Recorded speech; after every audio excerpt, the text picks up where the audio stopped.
While they talk about Andy's car for a minute. That's the thing about a nice small group. I don't think we have anybody online.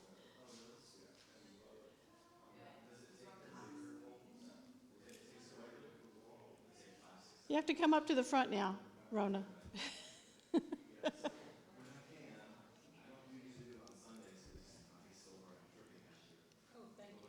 Hi. We're good. Thank you. If somebody else comes in late, we'll wait for them.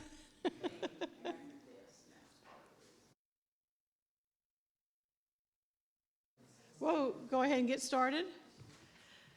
I'm so thankful that you came today. It gives it a whole new meaning, doesn't it? When we have a small group. But the smallness of the group doesn't matter because we have two great speakers, and we'll tell everybody to go look on YouTube once we post those videos, and everybody that's not able to. We have a lot of people that are out of town, that are recovering, that have, we knew that there was a lot of people from our group.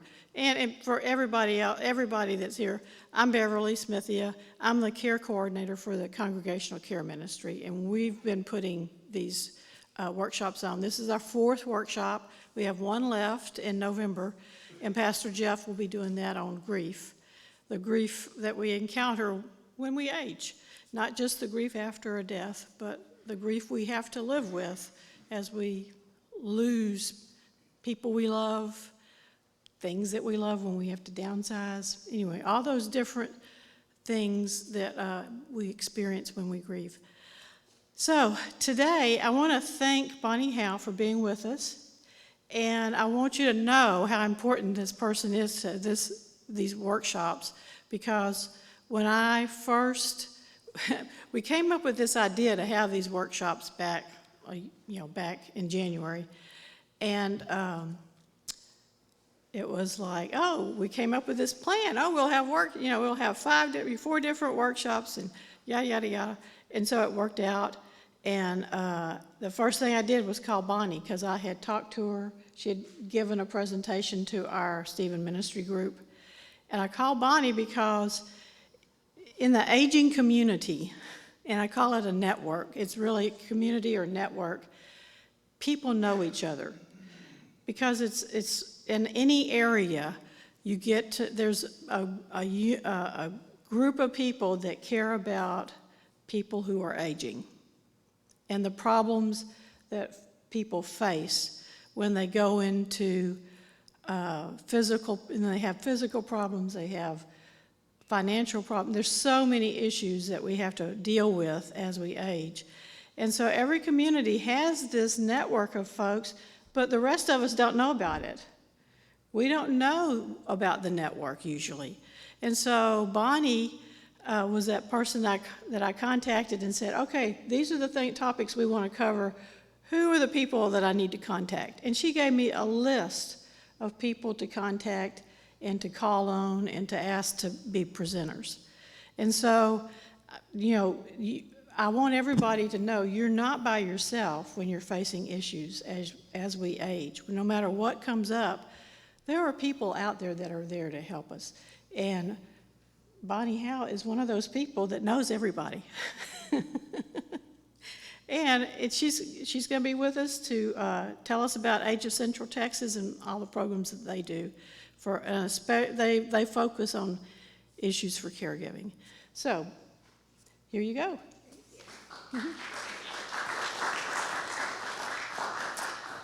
I am so glad to be here, and I have to tell you, it's a little bit weird for me because I used to be a United Methodist pastor, and so I used to stand up on stages like this in a different role, and it kind of makes my heart a little bit sad, melancholic about it, but I'm glad to be here to be with you and talk about Age of Central Texas.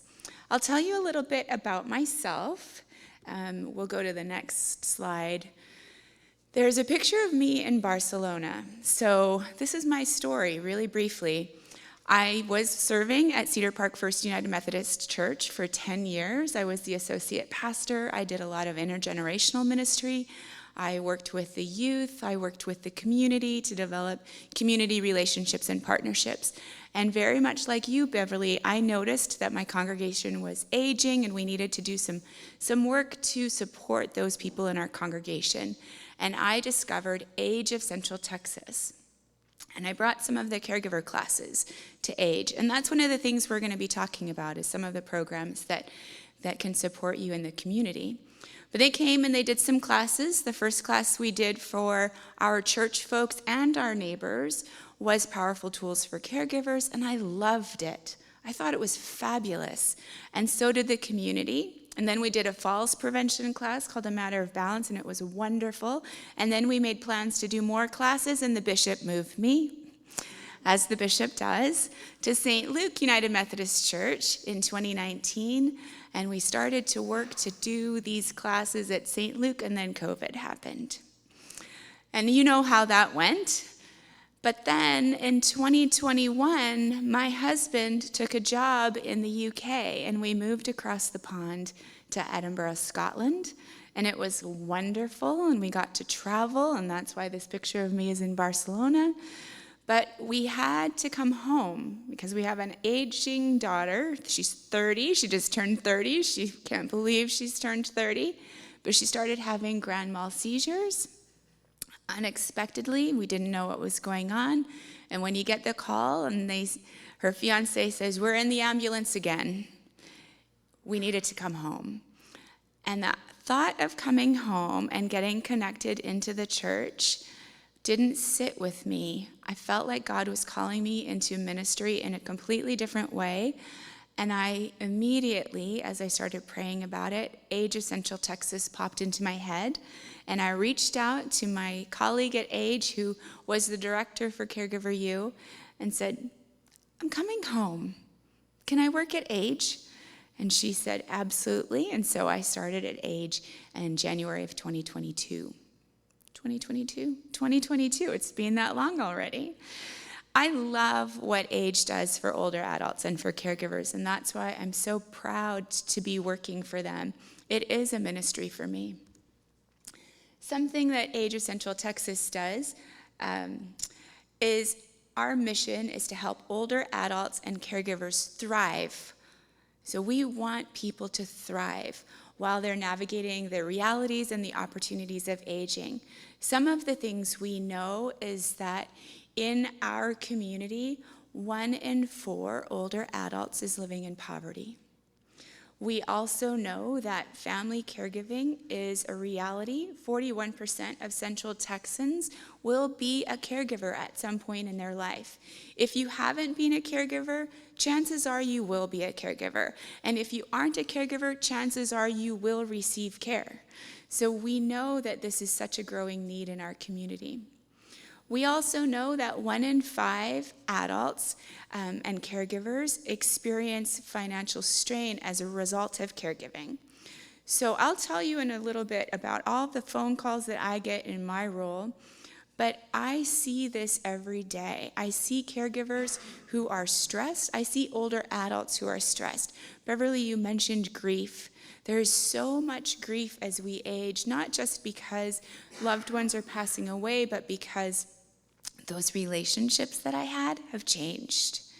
I'm not able to do the things that I used to. I have a fear and anxiety that I'm not going to be able to be in my home. And we've been developing ways to help support people to do that.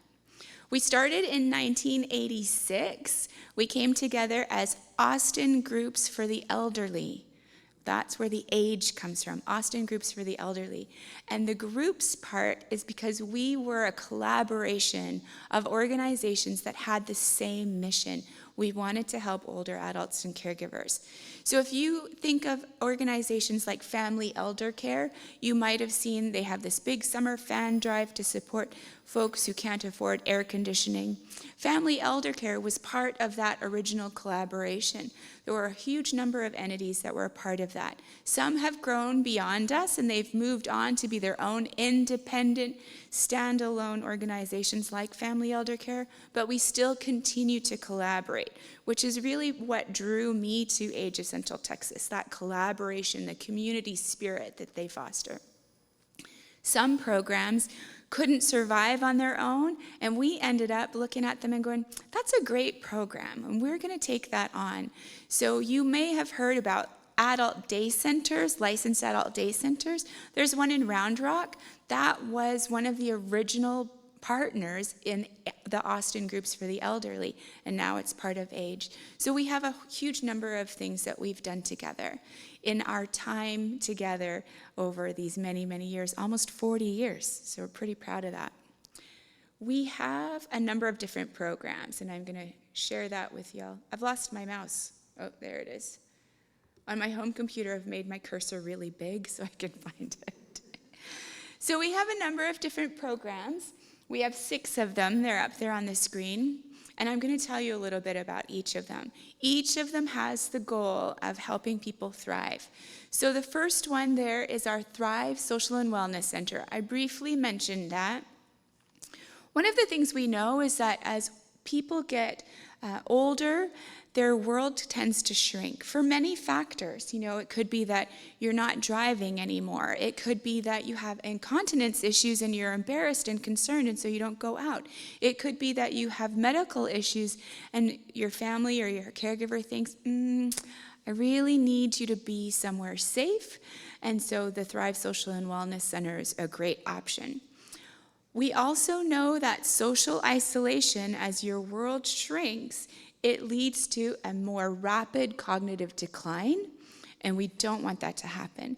We know how important relationships are to people, and so our Thrive Social and Wellness Centers really meet that need.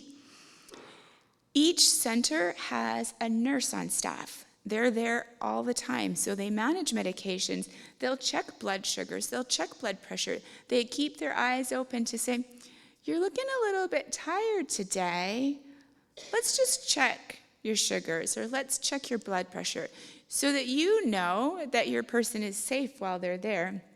We provide that. Because it's licensed, there's certain restrictions that we have to have, or we're mandated to have ratios of people to staff. The state ratio is 8-1, but we like to function at 6-1. There's a number of adult day centers in the community. A number, I say. 3. 2 of them are AGE locations. There's one private location called Town Square off of Anderson Mill Road in Austin, Northwest Austin. But we did a study, and there's space for about 14, or need for about 14 centers just in Austin, not even in the larger community. But that's such a vital part of keeping people connected. So that's a big, important program that we offer. Our Memory Connections program, I think Memory Connections is fantastic, and I recommend it all the time, especially when people call me and say, I've just been diagnosed with mild cognitive impairment, or I'm in early stage Alzheimer's, or early stage of a dementia-causing disease, or my partner is. The Memory Connections program, you know, in pandemic, we shifted to be all online, right? Like everybody did. And we found it actually worked really great for our Memory Connections folks. So what happens in Memory Connections is every day, Monday through Friday, there are program offerings in the morning and the afternoon. And the director will meet with a family or meet with a person and say, what are you interested in? What are you able to participate in? Because part of a dementia-causing disease isn't just memory, it's about reasoning and processing too. So some activities might need a higher level of processing than others. So she'll help a family or a caregiver or a partner figure out what's going to be the best classes for them to plug into, and she creates what I call a class schedule. So somebody, John, might be participating in an activity on Monday mornings, and then he has cognitive stimulation therapy that he does on Tuesday afternoons, and he really loves to banter with everybody, so he'll participate in the participant support group that meets on Wednesday afternoons, and then he loves music, so he does Name That Tune on Thursday morning, so he gets a schedule of activities. Again, it's very, very social to help keep those cognitions, those pathways strong. But then there's also 3 evidence-based programs within the entire program. One is a new pilot that we're doing with UT and the Comprehensive Memory Center. Remember, we really love to collaborate, and that still is really who we are at our center, is a collaborative organization. So we're collaborating with UT. They're looking at what are some strategies that we can offer folks to help them navigate their life in spite of or while living with a dementia-causing disease. So that's one program. We also offer, like I mentioned, cognitive stimulation therapy, again, developed by a university to help folks. I describe the brain as a big pathway of roads, right? Like if you think about a map, and when you're experiencing cognitive decline, some of those roads are getting some potholes, and so we can either kind of fix those potholes or we can find new roads. And cognitive stimulation therapy does that. And then there's another program called the Trailhead Brain Series, which does very similar things, but in a very different way. So that's our Memory Connections program. I will say that the Thrive Social and Wellness Center and Memory Connections cost. There's a cost to them. Thrive Social and Wellness Center, if a person was to come 3 days a week or more, it's only $75 a day. The Memory Connections program is $120 a month. The Thrive Social and Wellness Center, because it's a licensed program, we do take Medicaid and veterans benefits and some long-term care insurance, so we can work with people on that. And because we're a nonprofit, we never want finances to be an obstacle for people participating in these programs, and so we do offer sliding scale depending on need. The next program on that chart is the Information and Resource Center. That's what I do. I'm the program director for Information Resource Center and the program director for the HELP program. But what I do in the Information and Resource Center, somebody asked me yesterday, what do you do in your job? And the list was really, really, really long. My first and foremost task is to take phone calls or team meetings or Zoom meetings or in-person meetings with families or older adults who need help. They need resources. They need to figure out what's their best next first step. They need to know all those things they don't know. What is the network out there? What is the safety net? How can I get connected to in-home healthcare or estate planning or advanced directives or hospice or. All of those things. A big call I'm getting right now is about affordable housing.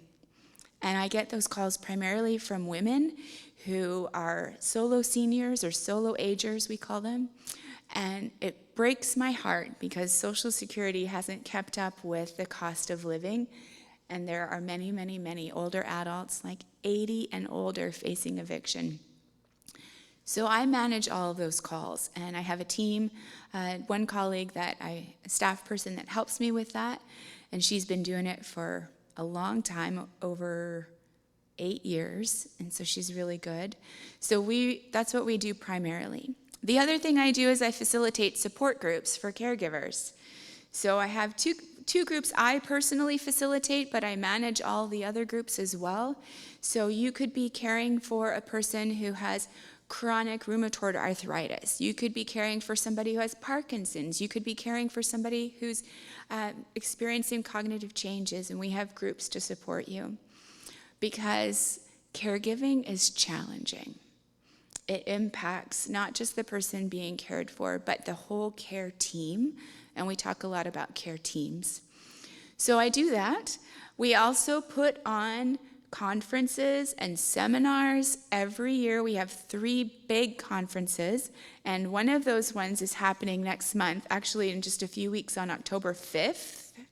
There's flyers out there on the desk, on the table. Here in Georgetown, at the First United Methodist Church in Georgetown, we're having our caregiver training camp, and I put that together with a couple other people. So at those conferences, this particular one, the caregiving training camp, we're talking about, I'm a caregiver, now what? What do I do next? And a lot about caregiver self-care. We also have a piece about managing medical issues, whether that is hospitalizations. What happens when somebody goes into the hospital? What is your right to say when you're talking about discharge with the discharge team? I had a lady call me probably about 6 months ago, and she had been hospitalized, and then she'd been discharged to her third-story walk-up apartment after her leg had been amputated. But she didn't know that she can say, this is not a good discharge plan for me. She didn't know that she could refuse to be discharged to that environment and that the social worker would work with her to find a different solution. Instead, she called the fire department to get her from the ground floor into her apartment. But now how does she get out? So that's one of the things we're talking about in that managing medical issues part of that.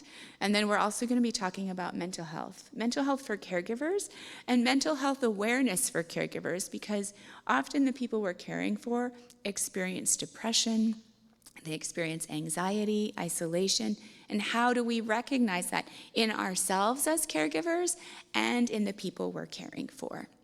So that's a topic that we're going to be offering at the Caregiver Training Camp. It's free.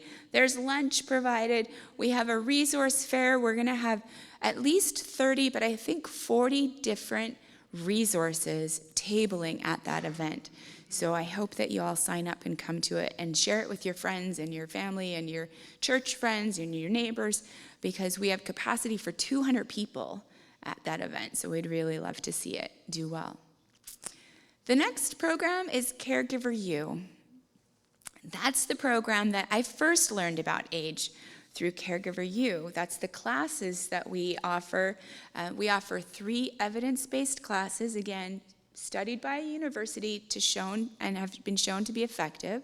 So Powerful Tools for Caregivers, which is a general class for caregivers. You can be caring for somebody with dementia or somebody who's had an amputation or just somebody who has Parkinson's or MS. Any situation that makes you become a caregiver, you're welcome to take that free class. It's 6 sessions long, and it's excellent. When we offered it at my church at Cedar Park, the thing we recognized was the piece about communication, because sometimes when you're a caregiver, you need a different set of communication skills to talk to your family, to talk to the person you're caring for, to talk to the doctors. You need to learn how to communicate a little bit differently as a caregiver. And the other piece was about caregiver self-care. If those were the only 2 things taught in that class, it would be well worth taking, but there's so much more. The other class that we have, and I have a flyer for it because it's coming up, is Savvy Caregiver. And Savvy Caregiver is a class for people who are dementia caregivers. They're caring for somebody who has received a diagnosis of a dementia-causing disease, of which there are over 80 different diseases and factors that can cause dementia symptoms. That class is so valuable because that disease, a dementia-causing disease, is progressive. There's no cure. There's typically things that we see happen, and people don't know, how do I manage this behavior? Where do I find resources? What are some strategies that can help me? So that class is fabulous. I recommend it to every person who calls me and is caring for somebody with dementia. And then the third class, which is the class I also brought to Cedar Park, is a falls prevention class called A Matter of Balance. I'm teaching that class right now, and it's so much fun. We get to learn how to reframe our thinking about falls, because sometimes we have this fear about falls. We were talking about escalators just in our last class on Thursday, how people have stopped in the class. People are not going to travel anymore because they don't want to navigate the airport with their luggage and the escalators. And it's so hard sometimes to find that elevator. Where is it? So we talked about how to find different ways of thinking that can encourage us to do the things we love to do without being afraid of falling. Falling isn't inevitable. It's not a fact of getting older. And so how do we change our mindset about that? Caregiver U also has short courses that we developed called an Empowering You series. And so we have Empowering You to Prevent Falls, Empowering You to be a Smart and Healthy Caregiver, and Empowering You to be a Strategic Dementia Caregiver. So if you don't have time to take a 6 or 8 session course, you can take these short courses and get some of the basics in there. The Health Equipment Lending Program, or HELP on that little block, is probably the first way that people get connected to us. We take in durable medical equipment like wheelchairs and walkers and rollators and crutches and knee scooters and bedside commodes and elevated toilet seats and all kinds of things. And we have teams of volunteers that make sure they're in good repair, they're clean, the brakes work, the wheels are good, and they turn around and give it right back out to anyone who needs it. You do not have to be an older adult to benefit from the Health Equipment Lending Program. I just gave a piece of equipment out the other day to a kid who blew his knee out in football practice, and he needed a knee scooter so that he could get around. So we love that program. We've been doing that for 11 years. We have some satellites. We're developing a satellite with Hill Country Community Ministries in Cedar Park and Leander. We have equipment going out to the Williamson County EMS. So we have different ways of getting people equipment. Also within the Health Equipment Lending Program is our incontinence program. I think it's really funny. We did an Advent brunch at Cedar Park First United Methodist Church this past Christmas, and we talked about incontinence at the Advent brunch. And people were horrified that we were talking about it, but we need to talk about it. There was a woman, this is why this program was developed. We learned of a woman who was very active in her community, she was active in her church, and she stopped participating. And her family and friends were concerned, and they would call her and say, "Martha, are you coming? Are you coming today to Bible study?" "Oh, I'll be there." And then she wouldn't show up. "Martha, are you coming to church?" "Oh, I'm coming." And then she wouldn't show up. And people just kind of stopped seeing her. And when they finally started visiting and asking, what's going on? She confessed that she was experiencing incontinence. She couldn't afford adult underwear, incontinent underwear. And so she was staying home because she didn't want to have to deal with that out in public. And her world had just shrunk. So we developed this program. Once a month, we give people a month's supplies of adult incontinence items. People donate those to us. Hospice agencies are really good at giving our name out to folks, because if you've had any experience with hospice, a person who's on hospice gets all of these boxes and boxes of incontinence items, and once they cross your threshold, they're no longer sterile, and so hospice won't take them back. And so I attended a death last Easter, and in the corner of the room there were boxes of incontinence items. Well, what are you going to do with adult incontinence items? Bring them to age, because we give them out into the community to folks who need them. That includes the adult underwear. It includes bed pads, wipes, and gloves. So we love to receive those donations because we love to give them out. We also have our new technology learning lab. That's our 6th program. We've had a computer lab in the past, and it was fantastic. It was run by volunteers. We did a lot of great things, like we taught people about emails and Photoshop and how to use different programs like Adobe. And then COVID happened, and our lab shut down, and we just opened it again, and we've been doing some really great classes. The class we just offered last week was about how to use your Apple products.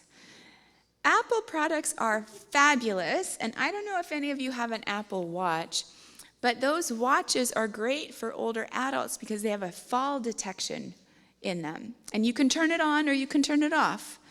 But that fall detection, if you have a fall, it knows, and it'll call your emergency contact, or you can ask it, you can say, "Hey," whatever its name is. We're not going to say its name because we've done that in a matter of balance one time. Somebody said, "Oh, I could just say, hey."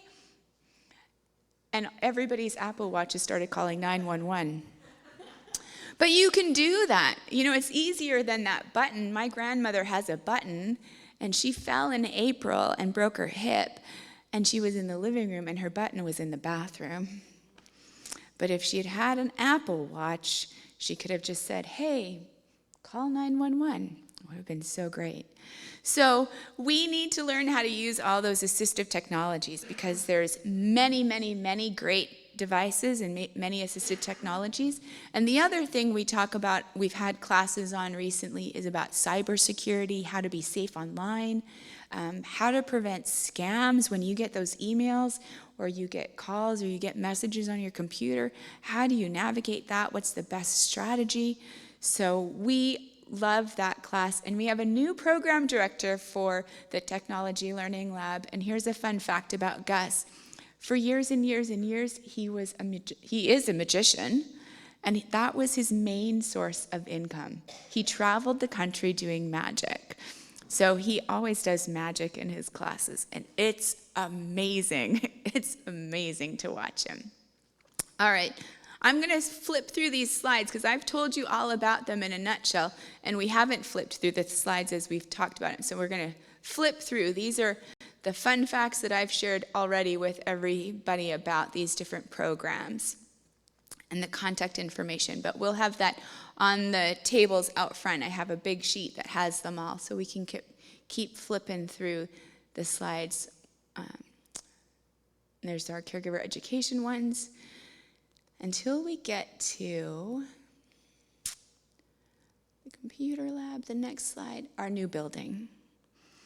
We have opened our South Austin location, which is completely irrelevant to you all because you live here in Williamson County, Georgetown area. But we have this new building in South Austin, which is great. The thing that is important to know about our community here in Central Texas, and this is true here in Williamson County as well, there are service deserts. We hear about food deserts. I think United Methodist Women or United Women in Faith, I know in Cedar Park we've talked about food deserts, and there are service deserts for older adults. And that South Austin, Buda, Hayes County has a service desert. There are very few resources there for older adults, and so we've been blessed to have opened a new building, and all of our programs are going to be offered there as well. My two programs, Information and Resources and the Health Equipment Lending Program, are already there. We do teach classes in that building as well, and we're waiting for licensing from the state to open our Thrive Center there. Important for you to know that East Williamson County also has been identified as a service desert. So there is great need for our programs and our collaborative efforts in Williamson County, particular East Williamson County. So how are we meeting those needs? We do partner with churches and other local nonprofits to provide our programs. So that's why we're doing our caregiver training camp here. We're looking for a host for a satellite lending closet where we can actually have equipment come here, be here, get repaired here by volunteers and given out into the community. Because we do get calls from people in Jarrell and Bartlett and Copperas Cove, all of these areas in your neighborhood who need resources, and they can't drive into Austin, or they don't want to drive into Austin, and I do not blame them. I make that drive every day from Cedar Park, and it's a lot. We also are doing information and resource navigation at the Caring Place. So on Tuesday mornings at the Caring Place, you'll find me. I am there to do one-on-one consultations. So we're happy to be working in Georgetown to meet the needs of the community. And hopefully, in some not too distant future, we'll have a building like that in Williamson County. That's our dream. So we're working on that. And how does that happen? It happens through support from people who are supporting our efforts, volunteering to serve older adults as well as caregivers. So we really rely on you to let us know what's needed in your community and how you can help, how we can help, how we can work together to meet the needs of the community. I'm not sure if there's another slide. Just our end slide. All of the photographs in our presentation are actual people that we serve through our Thrive Centers. So that lovely lady has since passed away, but She was a vibrant member of our Thrive Center, as you can see. Now, I have opportunity for questions. I've rattled along pretty quickly, and I wonder, what questions do you have? What supports are you looking for in your community, or what would help you in your life? Where, do you have another office besides the one that's in South Austin? Yes, in Central Austin. Thanks, Beverly. Our main office is in Central Austin, kind of in Hyde Park at 3710 Cedar Street. Here, I'm going to check the time. Here's a fun fact about our building. It is the Texas Confederate Women's Home. So Confederate widows who didn't have the resources to be self-sufficient lived in this building years and years and years ago. And it is reported to be very haunted. I don't like to work there in the dark. I've only been there in the dark one time, and it was really creepy. There's a morgue in the bottom of it. It's great. It's a great building. It's a great old building. But yeah, there's a report on our server called the Ghost Report, and I've read it, and that's why I don't like to be there at night. But yeah, it's a historic building. It's a beautiful building. But we're going to be hopefully doing some renovations on it in the next few years. How are y'all funded? We are funded strictly through donations and grant funding. So St. David's Health Foundation is a big grant funder. In the past, Georgetown Health has been a big grant funder. So we do get a lot of grant funding. We have a grant writer who's been fabulous, and we're actually hiring for a new grant writer. But most of our things are through grants. We do have our big fundraiser is called Spirit of Age, and we just had our Spirit of Age event.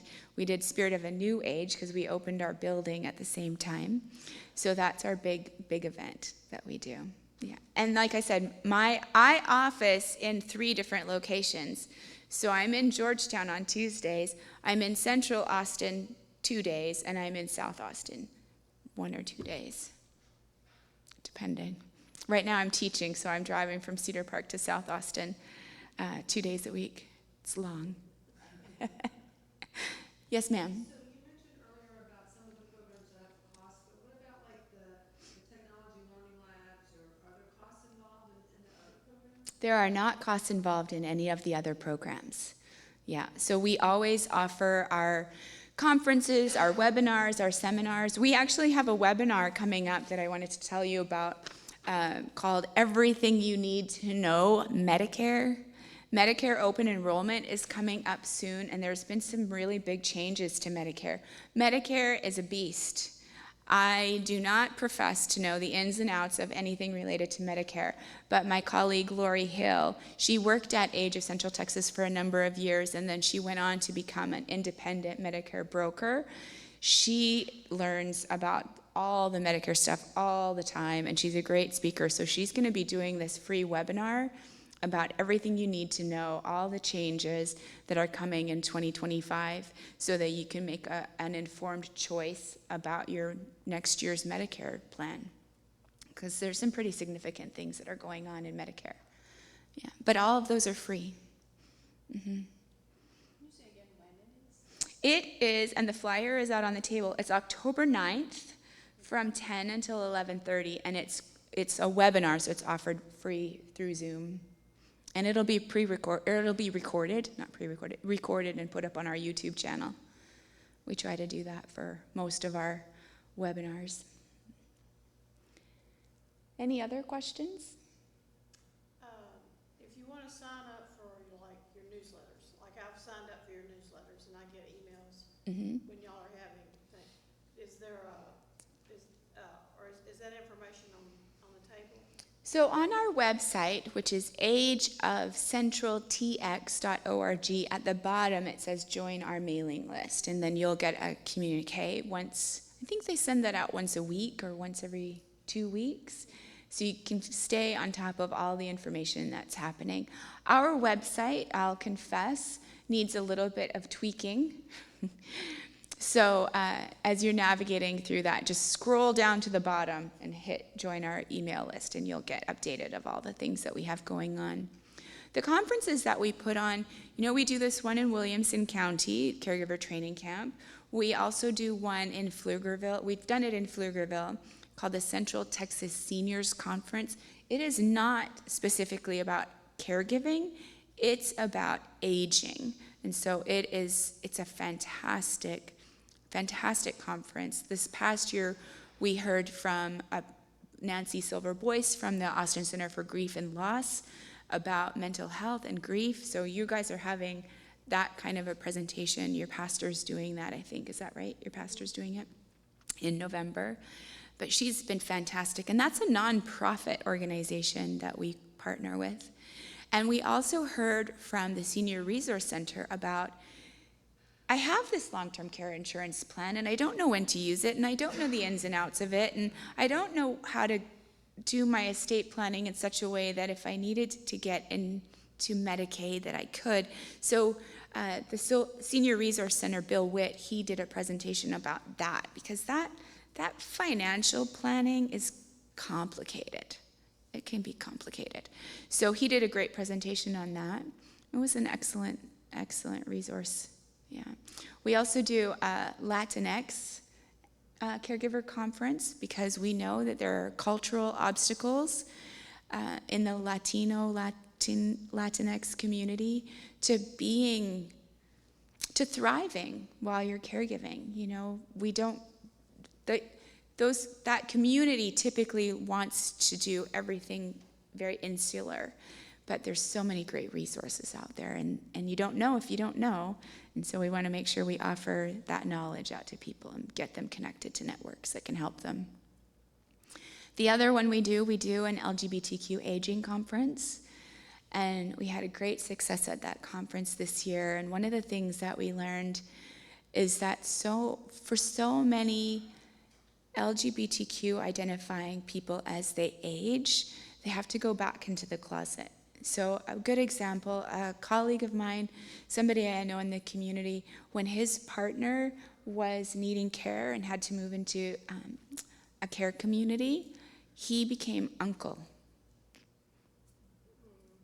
because he didn't feel like he would be accepted, a valued person, respected, if that was his husband. But that's not an unfamiliar story. And so trying to support these communities as their caregiving is part of what we do. Yeah. Any other questions? I'll let you know that there are resources on the table. You can take anything. We have a lot of different webinars, classes that are offered through Zoom. So the Powerful Tools for Caregiving class, Savvy Caregiver, those are all offered on Zoom. And we partner actually with a number of different churches, as I mentioned, here in Georgetown area.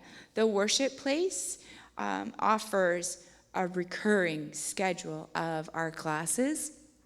And born out of that, they have support groups. They have a respite program for people who have dementia causing diseases. So I can get you connected to those resources as well. And then you can attend these classes in person. Because I think sometimes in person has a little bit of a different spirit to it. And you get to make friends and go out for coffee later if you can. So, well, thank you everybody for your time and your attention today. I hope that we see you in the future.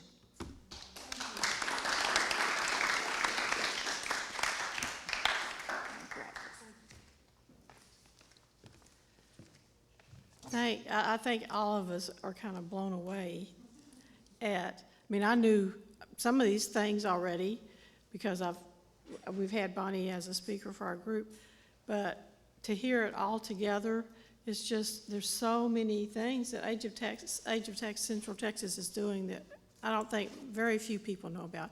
So when we go out for a break, take some extra flyers, if you don't mind. No, take some extra flyers and put them in a safe place, and then when a friend needs some help, you'll have them to give them just something that they can call upon. Because I've been in a situation where I was a caregiver, and it's hard when you don't know where to turn to for help, and you feel like you're all by yourself.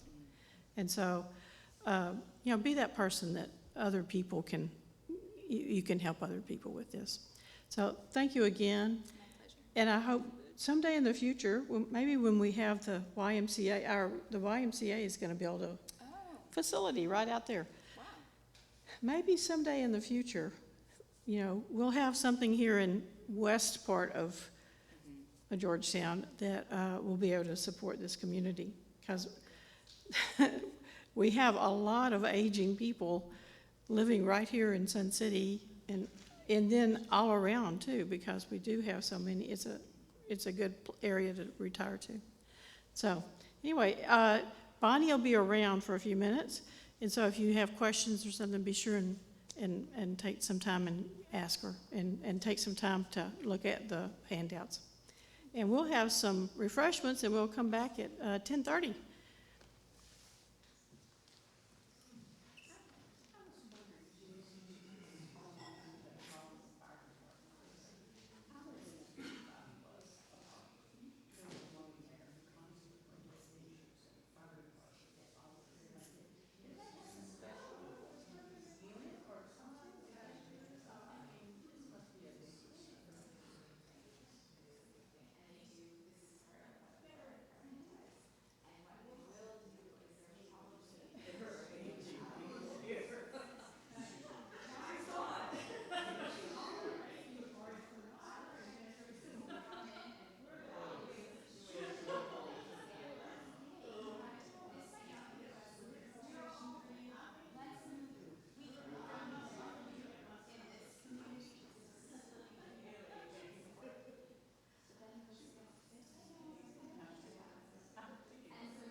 testing camera angles.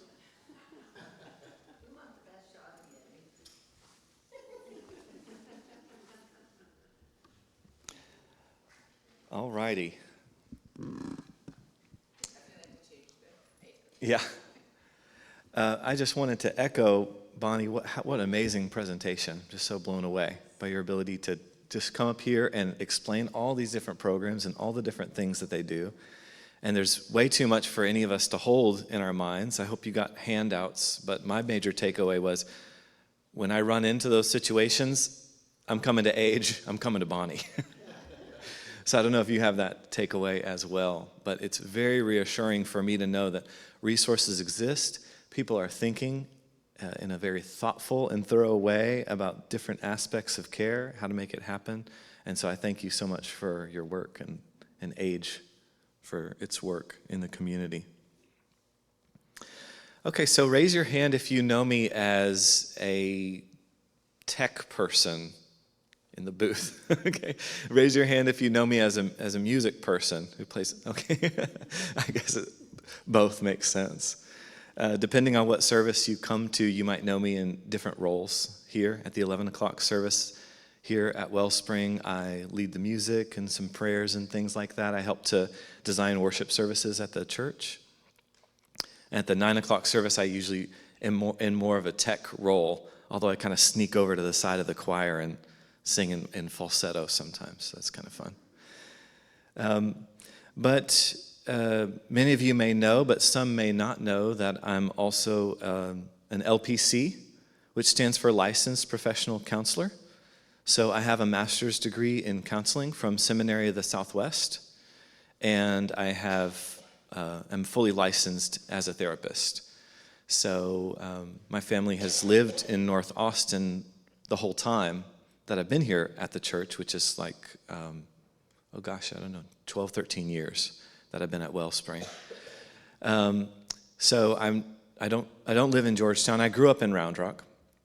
But my practice right now, as far as the counseling goes, I practice as a therapist in Northwest Austin, near Spicewood and Mopac.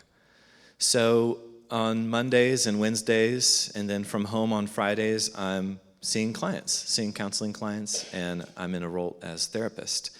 And then on Tuesdays and Thursdays and Sundays, I'm in my role here at the church as far as helping make the worship services happen.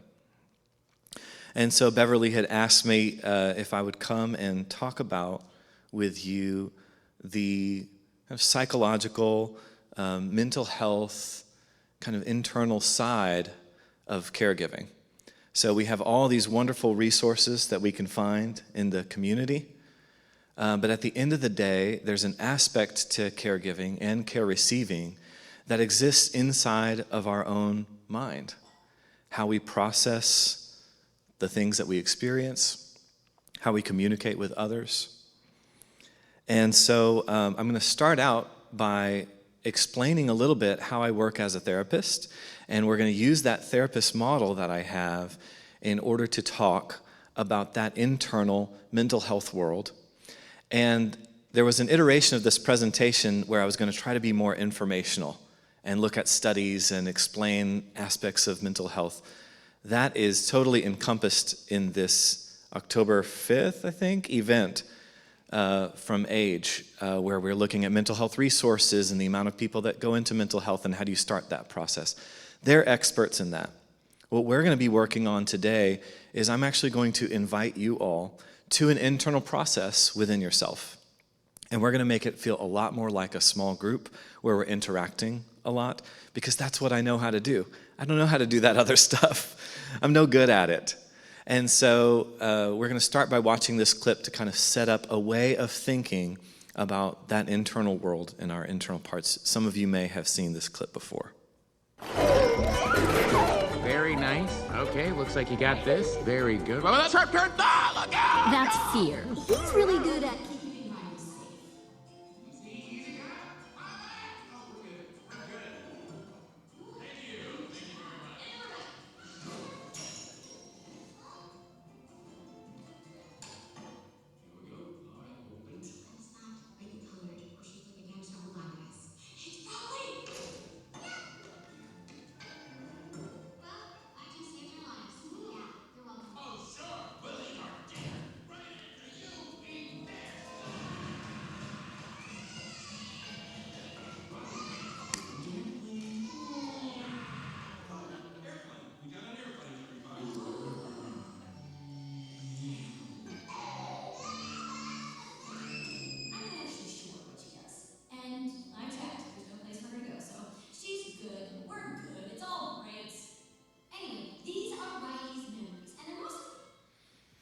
Okay, does anybody recognize that clip? Can anybody name the movie?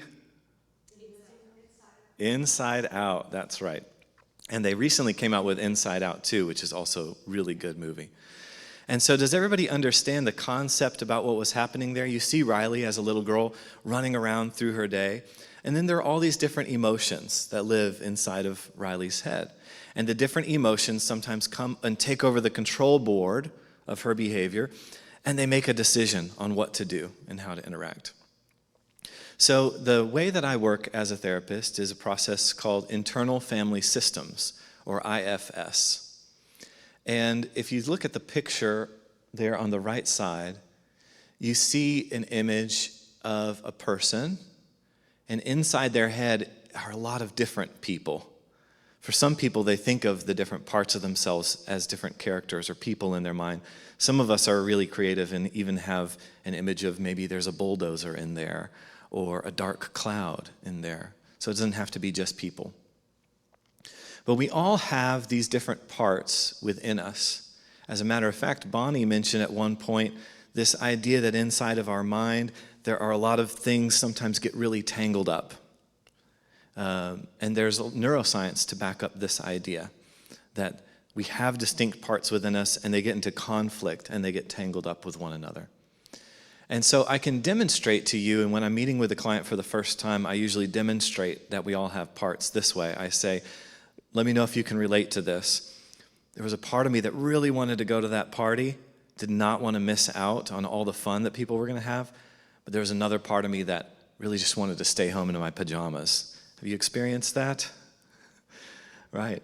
So it's a way for us as people to try to reason out complicated decisions, is to have a part of our brain that takes one perspective and a part of our brain that takes another perspective. What we're learning through neuroscience, what we're learning through anecdotal evidence that therapists seem to have a lot of success in helping people's mental health systems by using this model of internal family systems, what we're learning is those parts within us are more distinct than you might feel that they are. Those parts each have their own way of thinking. They each have their own predictable way of feeling. They each have their own predictable way of showing up physically with physical sensations in your body. So think about the idea of anxiety and sweaty palms and the thought that I'm going to fail, I'm going to fail, I'm going to fail. It all goes together in a predictable way as a neural pathway. And so the way I'm going to be approaching caregiving with you in an interactive way is by examining together what are some of the different parts that come up around caregiving, and how do we learn how to be in a relationship with those parts that helps the parts to stay sorted out, to help them know what their roles are, positive and negative roles within their mind. And we're going to start by doing that experientially together. So I'm going to invite everybody in this room to close your eyes. Unless for you closing your eyes is triggering. In other words, you get really, really upset if you close your eyes. If that's the case, then you would just stare somewhere to kind of a neutral space. But if that's not triggering to you, I would invite you to close your eyes. And I'm also going to invite you to plant both your feet on the floor and set your body posture into a position where you feel like your body can be at rest. And take a few deep breaths.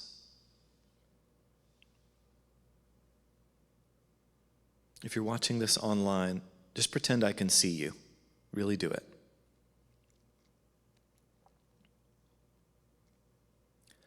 I'm going to invite you to just ponder for a moment the parts of you that got you here today.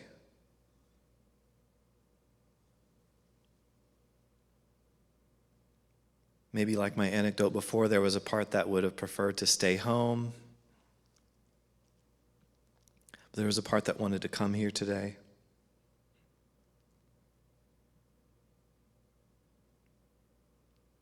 Since this is a caregiving workshop, there may be parts of you that really feel like they're struggling as a caregiver. Parts of you that are concerned or worried about what it means for you to be a caregiver or a care receiver.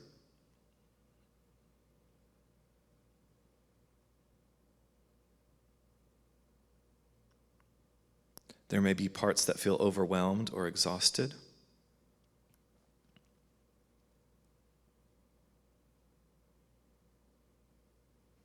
I'm just going to invite you to check in with those parts within yourself and see which part is most present with you right now.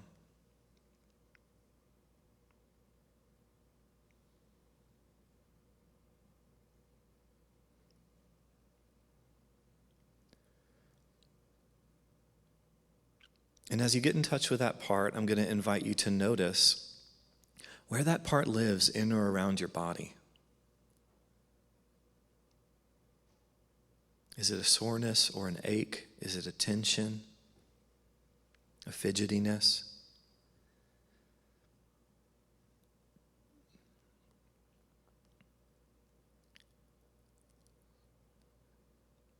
And when you notice that sensation in your body, just take a few breaths and spend a little time with the sensation itself.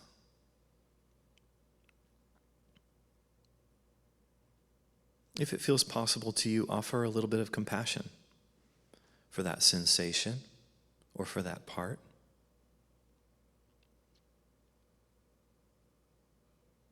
And then notice inside of yourself how the sensation changes when you give it that attention.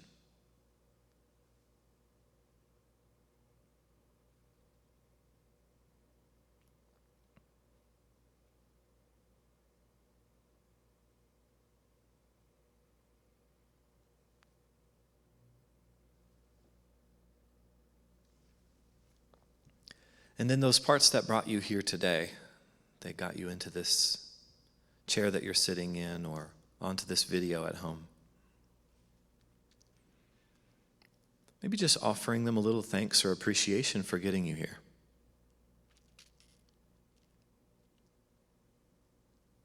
And then asking that part, what are you hoping to get from today's presentation? What are your hopes?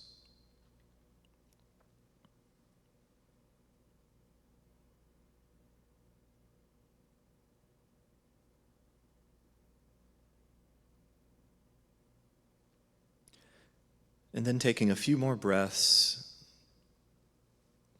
without rushing it, I'm going to invite you to, when you're ready, open your eyes and you can kind of come back into our room. I like to look in a few different places, just orient myself back to the external world from that internal world in a gentle way.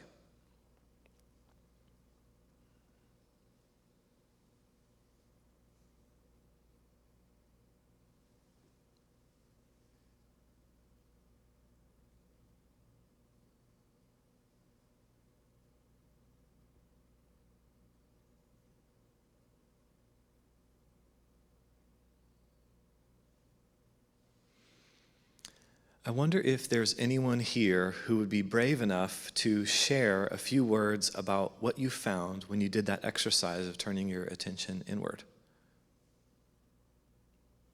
It's a vulnerable thing. Well, the first thing that came up in my thought was a conflict You had a conflict inside? of being here, yes. So, and it has to do with making a decision to help my sister move, who's leaving tomorrow for Arkansas. Okay. She's not ready. Yep, And then coming here because I committed to being here and helping. I see. And so it's like, okay, which do I do? Which do I do? Yes. Good things, you know? Yes. So what Denise said is that there's a part of me that really wanted to honor the commitment that I made to be here and to help with this event. And there's a part of me that really wanted to help someone else in a different way. And those parts I noticed were really in conflict with each other. It creates a lot of internal distress. That's great. It was the one that overpowered my thought when my eyes were closed. It's like, you know, like I just kind of, there's a little bit of guilt, you know, for Yep. my sister and, you know, a bunch of other emotions. Yep. Guilt, other emotions. Great. Thank you for sharing that. Anyone else up for sharing? Sadness and fear. So you had a part of you that felt sad and a part of you that felt afraid. And let me ask you this, what about the aspect of trying to notice where you felt those feelings in your body? Did either of them map onto a certain sensation in your body? Yeah, tears. So the sadness feels like the tears. Sometimes when we have a lot of sadness, like a part of us feels really sad, it will feel like the tears are just right behind the eyes, almost like they're ready to come out at any moment. Many of us experience that. What about the fear? Did you notice that living anywhere in your body? Yeah, well, it was just the same, the tightness in my. Yes. For a lot of us, tightness, worry, and anxiety can feel like contracting our shoulders as we're trying to figure out what's next, what am I supposed to do, how am I supposed to? And some of that fear and tightness can also be about managing the sadness. I feel like I'm struggling all the time to just not let that stuff just flow out. So you start to see how our internal world is complex and how the internal parts within us, within our mind, interact with other parts. So let's talk a little bit about caregiving specifically and the parts of us that come up with caregiving. Can we talk a little bit about the things that are most challenging for you regarding caregiving? Would anybody be willing to share? Okay. Sorry, I'm a caregiver for the elderly. Okay. And one of the things that's really challenging is to appreciate the anxiety that my client is suffering from, but also trying to encourage her to get out and do more. Yes. Push her, Yep. but not, because I don't have any skills, like, I'm not licensed and I don't have. Right. But I want to let her be the best person she can be. Yep.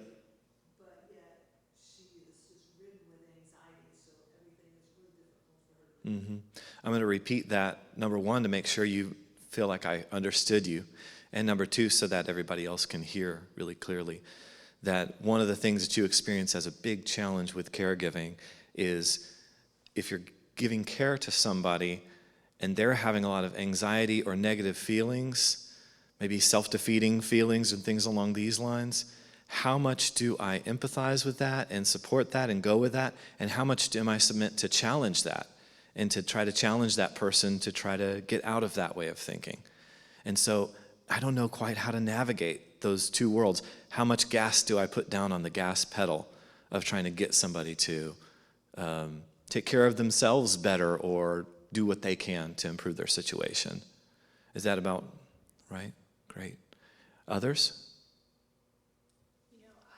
My husband and I are part of care teams for his father and my grandmother, both of whom live in Canada, and we're here. And I feel a lot of guilt, partly because when we moved to Texas, my dad told me I was a traitor to my family and the country for leaving. But also because I'm not there, and my own theology is about being present, and so to not be present, especially with my grandmother, who was a big part of my upbringing, is so hard, and it's so hard to watch caregiving from afar when I know if I were there, I would be doing so much more. I would be so active, and so I have a lot of guilt that I am only able to be an encourager and a supporter, and the only, my husband is caring for his dad right now, so his stepmom could have a break, and I'll go up in October, but it's very sporadic Yep. that we're able to provide that care, and so Yeah. I feel sad about that as well. Yeah. And so just to repeat some of that back to you, that one of the things that's a real challenge, in your case, there's a physical distance. That you made a choice that was best for you to be here, and that you're not able to give kind of the day in and day out care. And that there's a part of you that feels guilty about that. And there's a part of you that just feels sad about that. Maybe sad even to carry around that guilt all the time. But we have our limitations and we have our reasons, and we are where we are. But to witness other people doing that and to realize that that's something you would love to be able to do in many cases, but can't. And so you're bumping up against your own limitations, and you have parts of you that are really activated around that. Good. Those are wonderful examples, and thank you for sharing those. And so we hear some of the emotions behind those parts: guilt, sadness, worry, and anxiety. One of the things we ask in internal family systems is, how do you feel toward those feelings within yourself? How do you feel about your own feelings? And I'll give you the negative example first, because it kind of makes it clear. We can experience those difficult feelings, and we can do all kinds of things to avoid feeling them. One of the things we can do to avoid feeling them is, if I feel sadness, I could just shift over into anger. And if I feel angry enough at, gosh darn it, why does it have to be this way? Then I won't feel the sadness. But I'm just avoiding the sadness. It's still there. In fact, it's driving the anger. Another example of something we can do is we can have a part of us that says, oh, I know how to help me with my feeling of guilt. If I drink this, or if I eat that, or if I do this behavior, I won't have to be in touch with that at all. And that can also delay. And sometimes some aspects of those kinds of things are needed. But there are other times when we're so desperate to avoid those sensitive feelings that we feel that we get ourselves into trouble. You could probably hear it in the examples I was giving. We get into addiction. We get into heavy, heavy conflict. We get into hurting one another. We get so obsessed with our own critic or our own anxiety that has to figure everything out and know all the reasons for everything that we start to function worse in our life. So the same part of us that worries, I have to know every possible way that things could go so that I can deal with all of this, that same part gets so overwhelmed and floods us so much that we become incapable of making even simple decisions of whether to get, Chick-fil-A or Cane's. And now we're stuck on that for 20 minutes, right? Because we're just so flooded and overwhelmed. And so when we ask, how do I feel toward those feelings? In IFS, we have kind of a way of trying to slow down. So the first thing that we do in IFS, and essentially what I'm talking you through, is how to begin to use internal family systems with yourself. The first thing we do in IFS is what we've already done, which is just slow down and check in with yourself. We call it a U-turn. It's a U-turn because I'm looking out at all the things that are happening with my care receiver, and they're saying this, and maybe I need to do that. And we take that attention that's out there in the world and we turn it back inward toward ourselves. And we check in with ourselves in a similar way that I invited each of us today to turn your attention toward what's happening inside of you. So we take that U-turn and we slow down and we try to notice and we try to just name the thing that we're feeling. And then we kind of ask ourselves, how do I feel about that feeling? And a lot of times a second thing will come up. Now, maybe I'm the only one in this room, but I have a really loud self-critic. Does anybody else have a part of you that you're aware of? So I will notice what I'm feeling, and what I spent most of my life doing for most of the time is dismissing internally the thing that I feel from a standpoint of self-criticism. Oh, how privileged do you have to be, Andy? There are people over there starving in this third world country, and you're upset that you didn't get your way. You're mad that your family member didn't affirm you the way that you wanted. How pathetic are you? That's my internal critic talking to me about that feeling. What we learn to do is we listen to what our feeling is toward our feeling, the thing that we're targeting, and we ask ourselves, does the thing that comes back when we ask how we feel, does it match these words that you see on the screen? Compassion, curiosity, creativity, connectedness, courage, confidence, calm, presence, persistence, perspective, playfulness, and patience. If what I experience when I ask myself how I feel toward my feeling matches this, just stay there for a while, friends. We call this in IFS true self energy. But if you're here, I think everybody in this room is either a Wellspring member or Bonnie, who's been a pastor. When Jeff talks about Christ, the Christ within, Christ energy, our Christ self, that's a great term for it as well. So we can interchange those. if we're dealing with somebody who Jesus is not their thing, Christ doesn't resonate with them, maybe we just say true self. But a little secret between you and I, it doesn't matter whether they call it true self or Christ self. To me, it is Christ, right? If whatever you name that, if you find an energy within you that has the power to give you some of these feelings toward your own darkest parts within, that's holy. That's God at work in the world, whatever you want to call it. So I have really no cares about what name we give it. But for me, Christ self helps because it helps that image of Christ. I think about how Christ acted in the world with all the different people that he came up against, and no matter whether they were trying to persecute him or doing something awful in the world or had low standing in society, he showed up with this energy in all kinds of ways. And so that story helps me anchor into the kind of energy that I'm trying to look for when I'm trying to untangle the knots of feelings and internal conflicts with myself.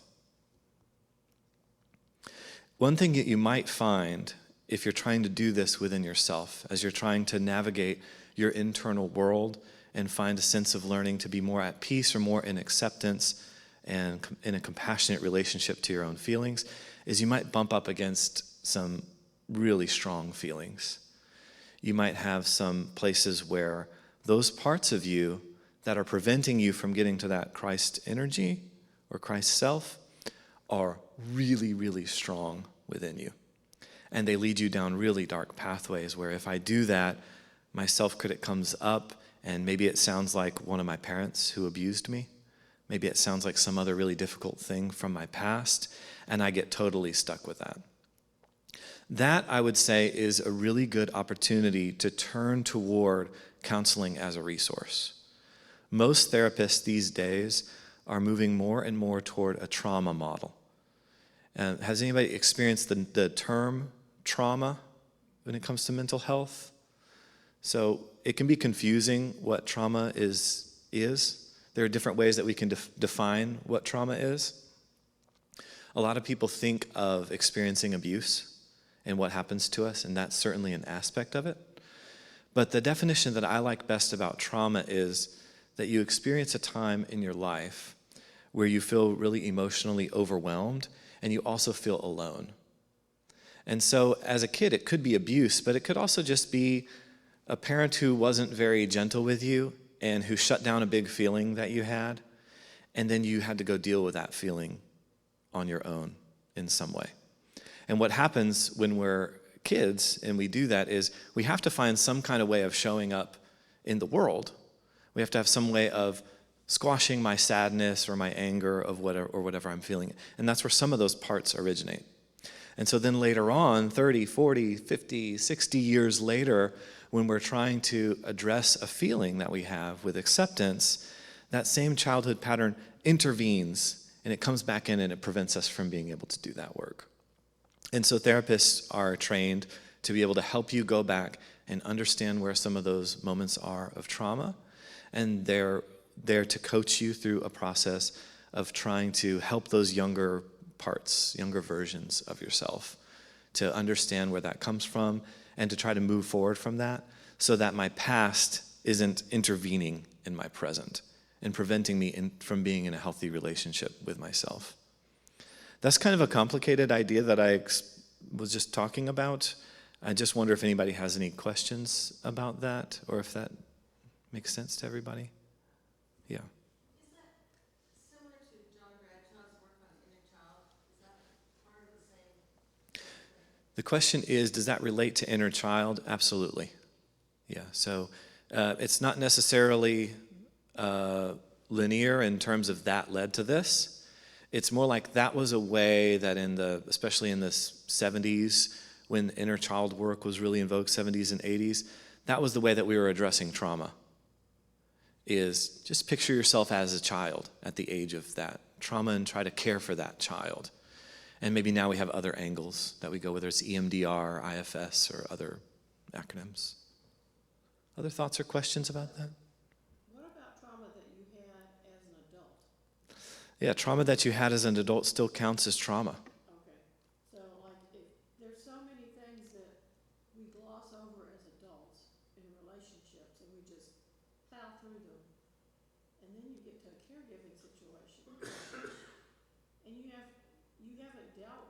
resentment that's Yeah. built up over years. Yeah. Yeah, that what you're saying there is that we can't ignore traumas that we experience as adults either. And you're also saying that there are feelings that come up. Some of these are probably trauma, but others are just strong feelings. Maybe you don't feel alone, maybe you feel equipped. But it's just those feelings that when I was talking about IFS, they're feelings that we got in the habit of squashing. When I talk about the sadness covered up by layers of anger, we've squashed it so many times and we haven't dealt with it. And then that seeps through in a moment. And I think that's part of what you were talking about as well. And especially in the caregiving situation, you can avoid people. You can avoid your parents. You can avoid talking. You can, you can be in a bad marriage and avoid doing anything about it. Yep. And then you become a caregiver. Right.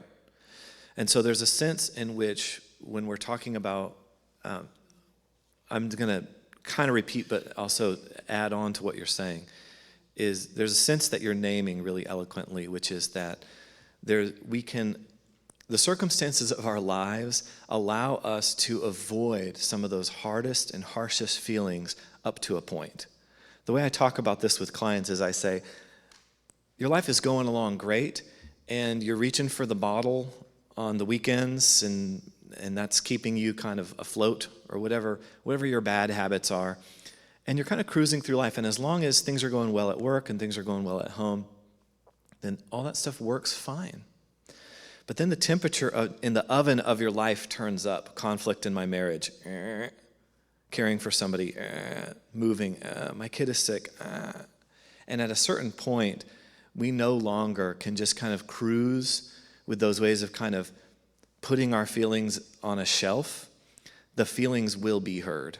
And we reach that breaking point, which is actually kind of a good transition, because one of the ways that can happen is burnout, right? So what do we mean by burnout?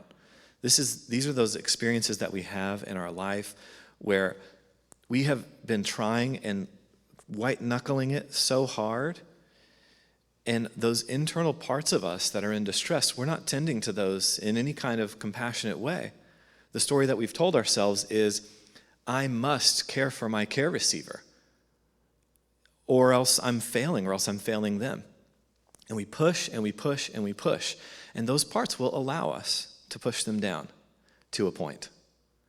But we reach a breaking point, and at that breaking point, the parts say, you're going to listen to me now, because I'm shutting your body down. And that point is what we call burnout. And so when we experience burnout, what we realize is we haven't really paid attention to self-care, right? So let's talk a little bit about self-care.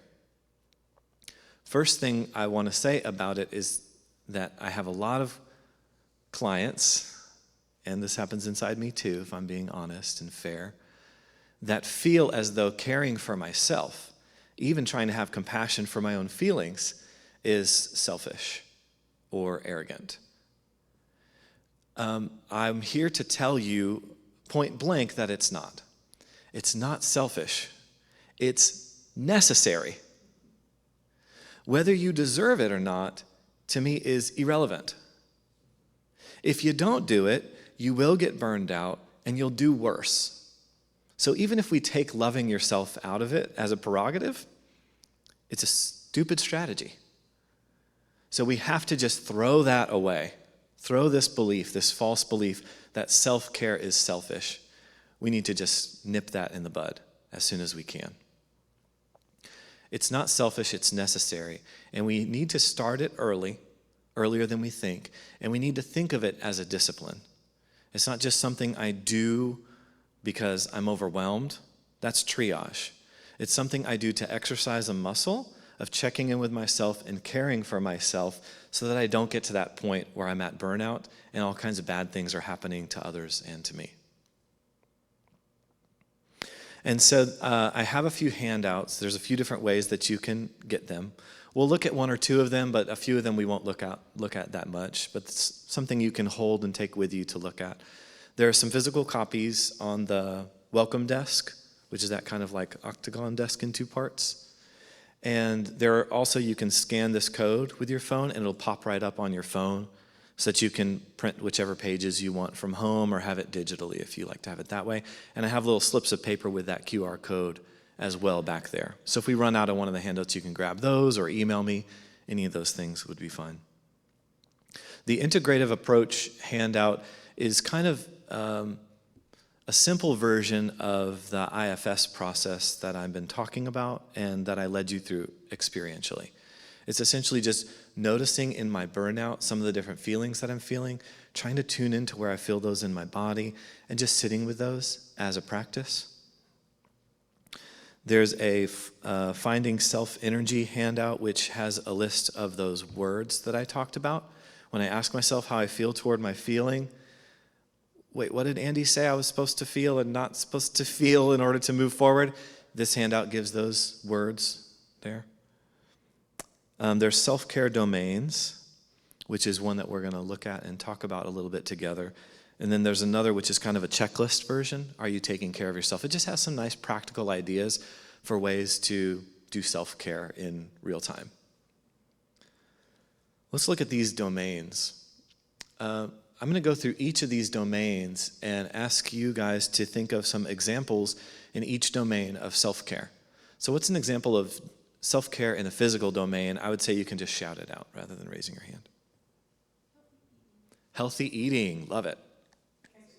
Exercise, two places at once, it must be true. Sleep. Well, those are the main three categories I had in my mind. Shopping wasn't part of it. That might be more emotional for you. She said shopping. Okay, so those things are all really good. You know, stretching, that's maybe a part of exercise as well. Getting sunlight, that's important. Helps with our sleep. Touch. Yeah. Which kind of touches the physical side and also the social side and the emotional side. So touch is important in lots of ways. Going for a walk. Changing the sheets on the bed. I love it. You know, and changing the sheets on the bed is also reminds me of just the category of hygiene, just taking care of our bodies. Not just exercising, but maintaining our bodies in a healthy way. One thing I'll just note on the physical side is that it's a good way to start. The physical is a good one to start with, because to be honest with you, if you're not taking care of sleep and exercise and some of the physical things, it can be really, you're making all the other aspects of self-care way harder on yourself. If I'm trying to sit with my parts and accept my sadness, and I haven't gone for a run that morning versus I have, it's a totally different ballgame. So it's not a bad idea to start with physical. Let's talk about spiritual. Prayer.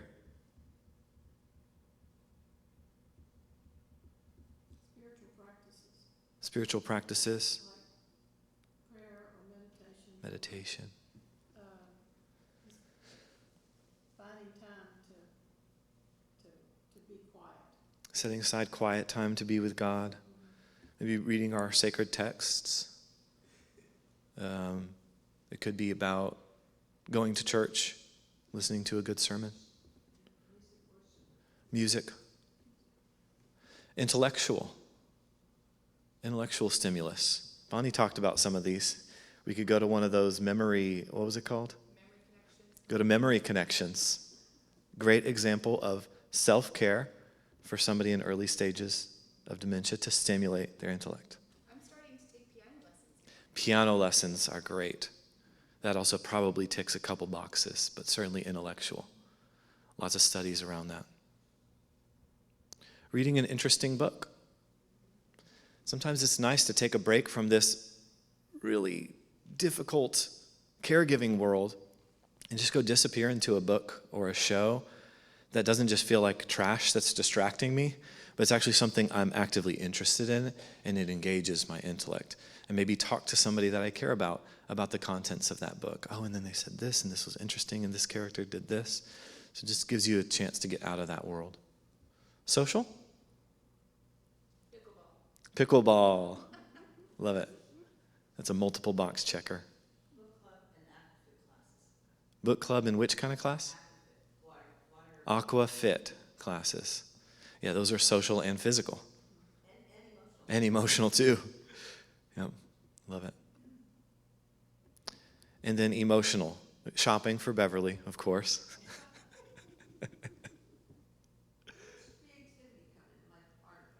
Great. I mean, I would think that's emotional and intellectual. But creativity could almost be its own extra box. I mean, it's that unique of a thought, I think. I really like that. Great. So one of the things that we might find challenging around self-care is how we communicate both internally with our own parts and externally with all the other people, how we navigate this idea that maybe I need to take care of myself, or that there might be a limit to the amount of care I can give to others. So there's a concept. I've been working with a particular type of communication. I work with it with couples, but also individuals who are just struggling in relationships. And it dovetails nicely into IFS, internal family systems. It's a type of communication called nonviolent communication, which I don't have written down anywhere, so you would have to write that down or email me if you want resources on it. It's essentially a way to communicate to other people what our requests are. And it's a way to do that is assertive and clear and also vulnerable at the same time. And it's a way to communicate our requests that has a really high likelihood of the other person meeting the need, meeting the request that we have. And so nonviolent communication is about talking to other people, and we start out with an observation. You know, this is what I'm observing. This person needs this. I'm noticing this inside my body. I'm realizing I'm coming to a place of burnout because of this evidence. And so instead of just jumping straight to, could you do a thing? When you have a good relationship with somebody else, one of the things you can do is, if you're already paying attention to your internal world and how those parts feel, and you're listening to your parts and understanding with compassion what those parts need, you can communicate that in a mature way to other people. So I'm noticing that I'm starting to feel some symptoms of burnout. I'm starting to feel really tired. I'm even feeling resentful toward my person. And because I feel that, and because I think I really need to take care of myself, would you be willing to? And then you state the request. And it has a lot of power and vulnerability if you state it that way. It's a little safer for me to step back from that and just say, you know, I really think I've been doing A, B, C, and you need to step up and do D. That's less vulnerable, but it's more likely to create a defensiveness response in the other person. If you can approach that other person with vulnerability and just say, this is what I'm feeling, and take judgment of yourself out of it. I'm experiencing this. I think I'm reaching kind of a breaking point for me, whatever the case may be. And then when you make the request, make it a specific request. Make it concrete. Make it positive. Instead of saying, could you stop just laying on the couch? Say, I wonder if you'd be willing to wake up on the next 3 Saturdays early and go help take care of the caregiver that we both work on. So make your requests specific and attach them to feelings and needs. So let's talk about requests a little bit. What ideas, thoughts, or questions do you have about communicating a request when it comes to caregiving? One of the things as you talk through it, if we are aware of what we're feeling and need and able to express that, sometimes you get so focused you can only think of one way to do it. And then, but if the other person understands what we're feeling, they may have a different way of accomplishing something than our request. They may not need to wake up early the next 3 Saturdays in a row. They may have something that works better for them.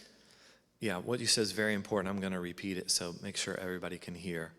When we talk about feelings and needs, Rana says, there are times where we have a request in our mind, excuse me, But if we've named the feelings and needs and articulated that to the person that we're making that request to, where we land may look quite different from the request that we had going into that. But if the request still meets the need, we can find compromises or even creative solutions that I couldn't have thought of. Then now the other person's invested in that solution.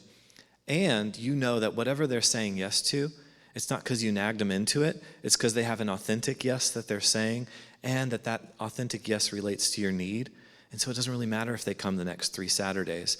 What matters is they find a way in their own lane, authentic to them, to step up and to help. And so articulating the feelings and needs unlocks possibilities that we maybe didn't see before, where we have this kind of tunnel vision of, I know the situation and I know what's needed and needs to happen, and now who will do it? Like we're somehow the boss of the whole situation. Did I say it? Very important. Other thoughts about this idea of communicating requests? I think when you are able to articulate your own feelings, it elicits more likely a compassionate response versus the defensive response that you mentioned earlier. When you say things about your own subjective experience, your own feelings, it elicits compassion in the other person. One thing we have to be careful about is sometimes when I tell myself I'm communicating a feeling, my feeling can be laced with judgment. Well, I just feel totally attacked and dismissed. Maybe that's my feeling, but it also is saying that you're attacking me and you're dismissing me. So it's a feeling that's laced with judgment. What's the feeling word I could think of that extricates itself from the judgment of the other person? Well, I'm feeling attacked and dismissed. What I'm really feeling is alone. Do you see how less judgmental that word can be? I'm really feeling alone. I'm really feeling worried and scared about this person that we both care about. So the more vulnerable and less judgmental you're feeling, the more likely it is that you're going to elicit the response and the other person says, oh my gosh, of course. That makes sense to me that you would feel that. What can we do about it? How can we make that situation better? But we all forget to do it, right?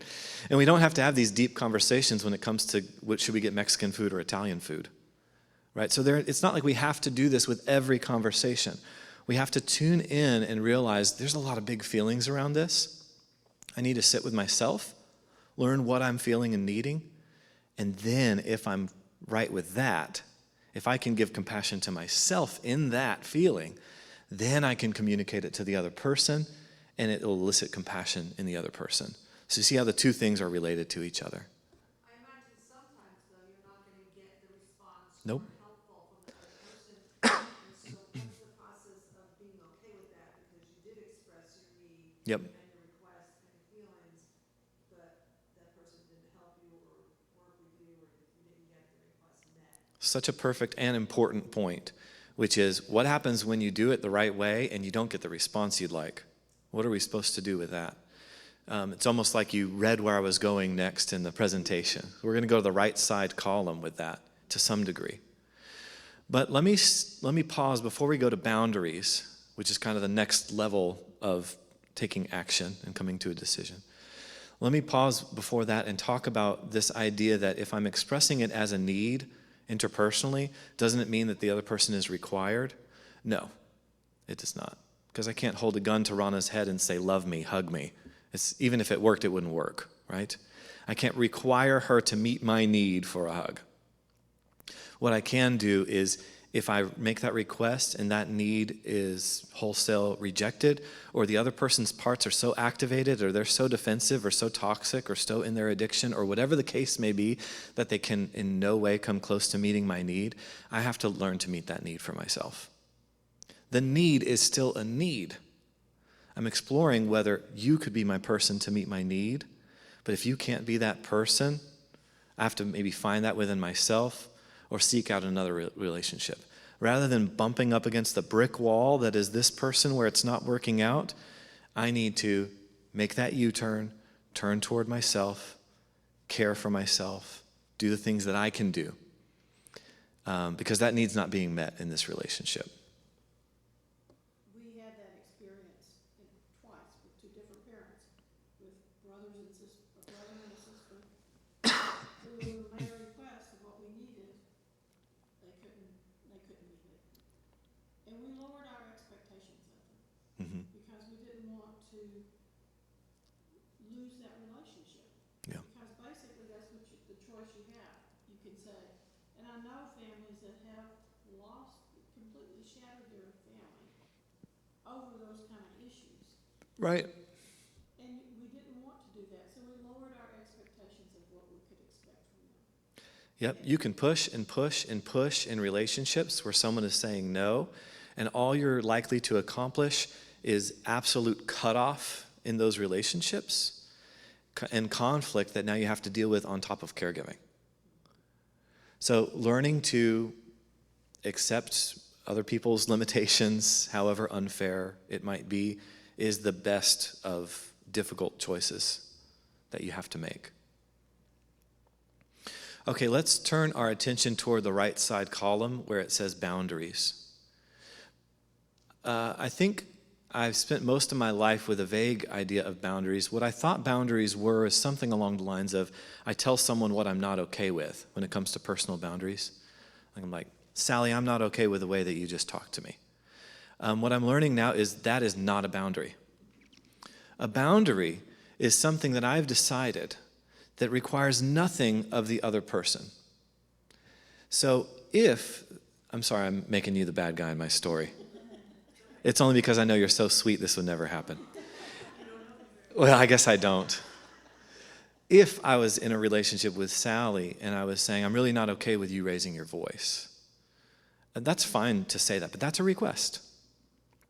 If what I decide is, and I can inform Sally of this or I can not inform her of this, if what I decide is, if Sally raises her voice, I'm walking out the door of this house and I'm finding somewhere else to be, that's a boundary.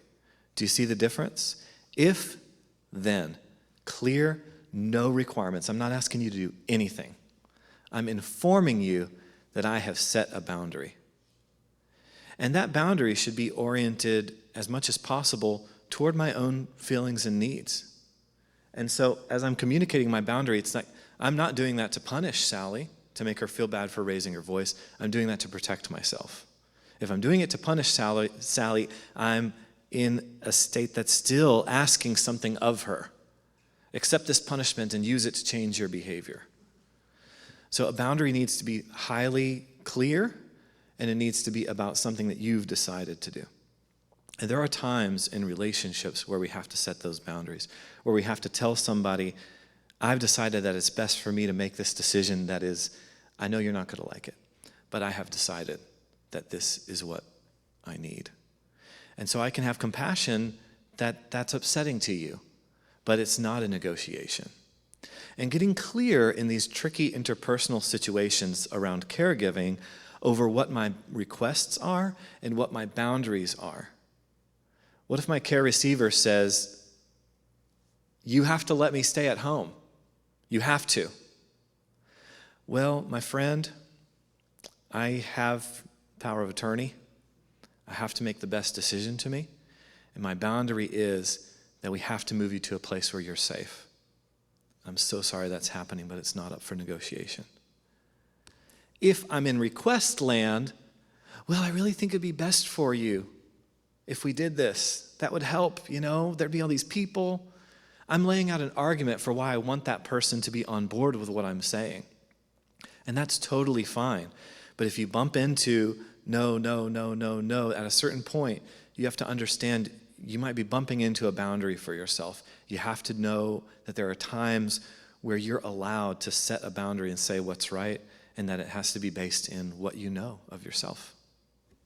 In that process of setting a boundary, is it editable? So in other words, like if you Yes. tell her, Absolutely. I'm gonna walk out if you Yep. raise your voice to me, but then later on you get healthier, or Yep. you can come back and not do that. Absolutely. The question is the boundary editable? And the answer is absolutely. It's your boundary. You get to say what's out of bounds and what's not, interpersonally. And so maybe there's a season where you just recognize, I really need to set a boundary around this because I'm not just dealing with one thing, I'm dealing with 15.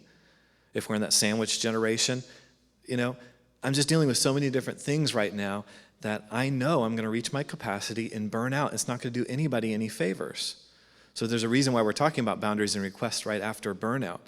I know myself. I'm coming up on the edge of my human limitations. I need to set a boundary for myself right now. But after I go through that transition over here, and after my health improves over there and my marriage gets a little stronger, maybe I can show up in exactly the way that I said I couldn't before. And that's mine to choose because it's based on what I know about myself. Other questions or thoughts about that? Okay, so we've been talking so far about, we talked about an internal process, turning toward your own emotions, trying to come to a place of self-energy or Christ energy with those. We've talked about some of the emotions around caregiving and stories. We've talked about some of the communication that happens interpersonally, and I would also just point out that requests and boundaries are things that can happen inside yourself as well. I could set a boundary with my sad part that I'm not going to have a meltdown in the checkout line at H-E-B. If you start crying at H-E-B, I'm not going to tell the teller my sob story. I'm going to walk out of H-E-B. That's between me setting a boundary with myself. I could also request for that part to hold off for a while until I'm back in the car, and then I can cry all I need to. Okay, so there's boundaries and requests interpersonally and intrapersonally within ourselves. What we're going to turn toward next after a little break is we're going to turn toward care receiving. And we're just going to talk about some of these same issues inside of ourselves. But this has been a lot, and so we'll pause now and take maybe a 5-minute stretch break, use the bathroom if you need to, and we'll come back and resume afterward.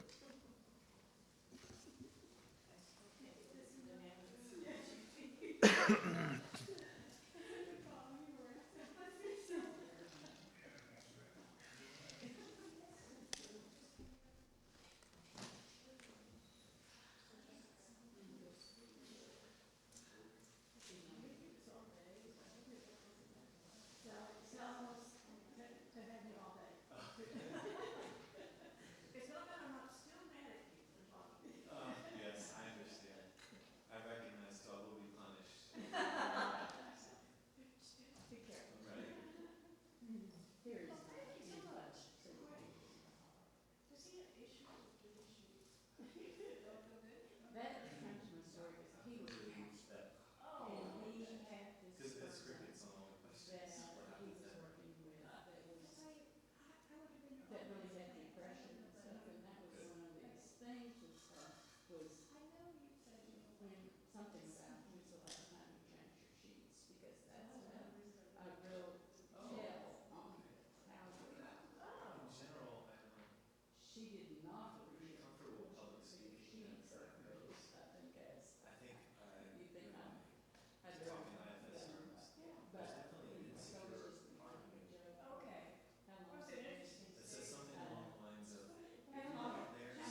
right, what do you think? Should we go ahead and get started? I know other people will trickle in. That's totally fine.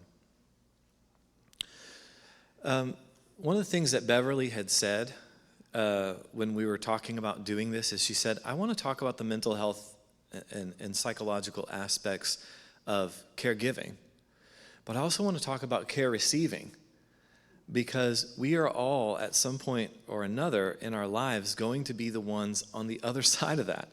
We're going to have to allow someone else to care for us to some degree.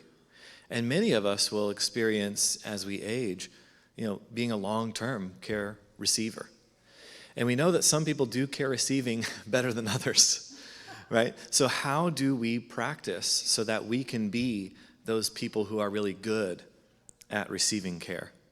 So I want you to think and bring to mind ideas about what it feels like in your life, or what it's felt like in your life, to be on the receiving end of care. Whether it's somebody bringing you a casserole, or showing up in the hospital, taking care of you when you're sick, or if you've needed long-term help. What are some of the feelings that you have around receiving care? Embarrassment. Feeling unworthy.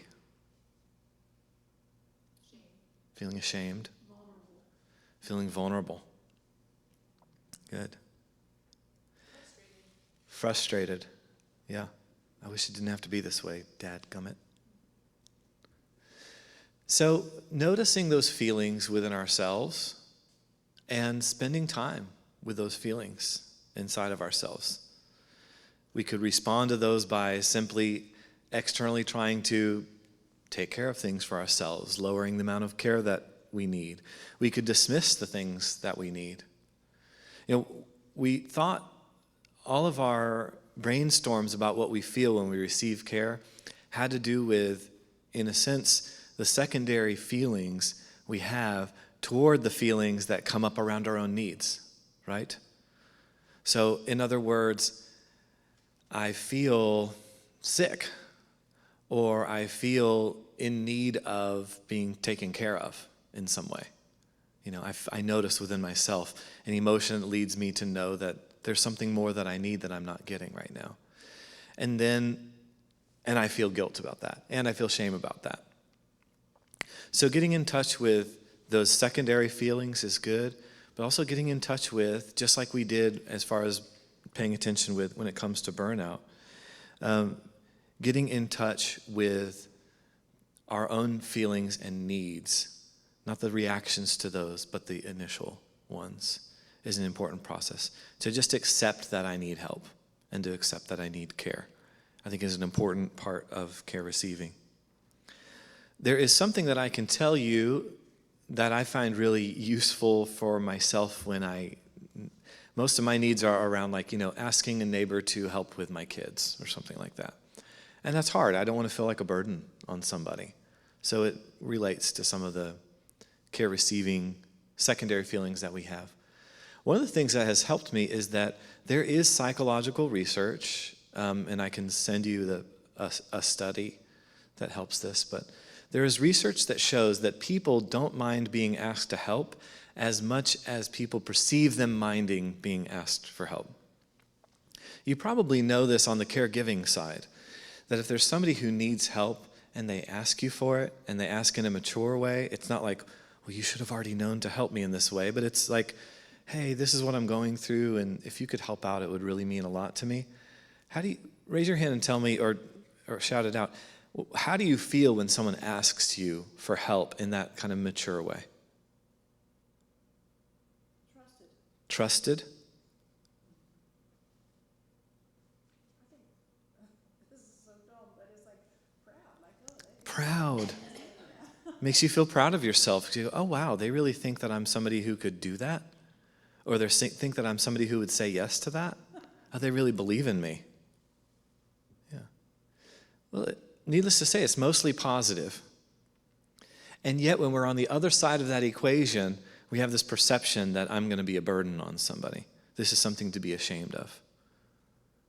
So I wonder if there's somebody that you can tell me about who was a care receiver in your life, who did a good job receiving care from you, and that it felt like a positive experience.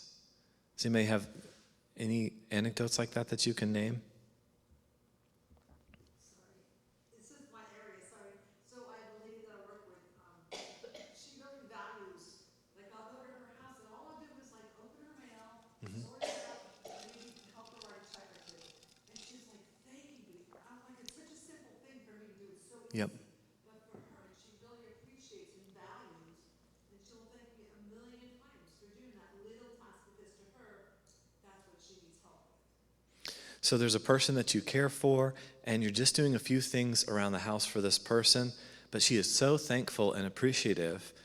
And so for you, how does that feel to you to receive that thanks and appreciation from her? I kind of minimize it a little bit. Yeah. So there's a part of you that kind of minimizes that. Right. It's just like, oh, it's nothing. Exactly. Okay. Then the other part of me likes to be appreciated for it. But there's a part of you that means a lot to you, that she would say that to you. Good.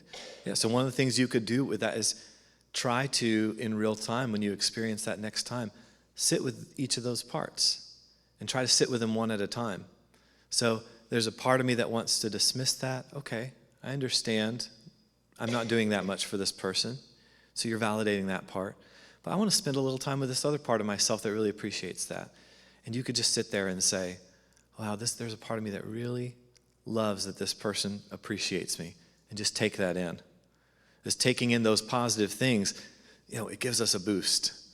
It gives us more energy to be able to show up. And then that's okay.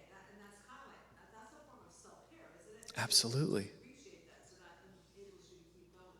To appreciate someone else's thanks, to take it in, it's not selfish. It is self-care. It's a great example.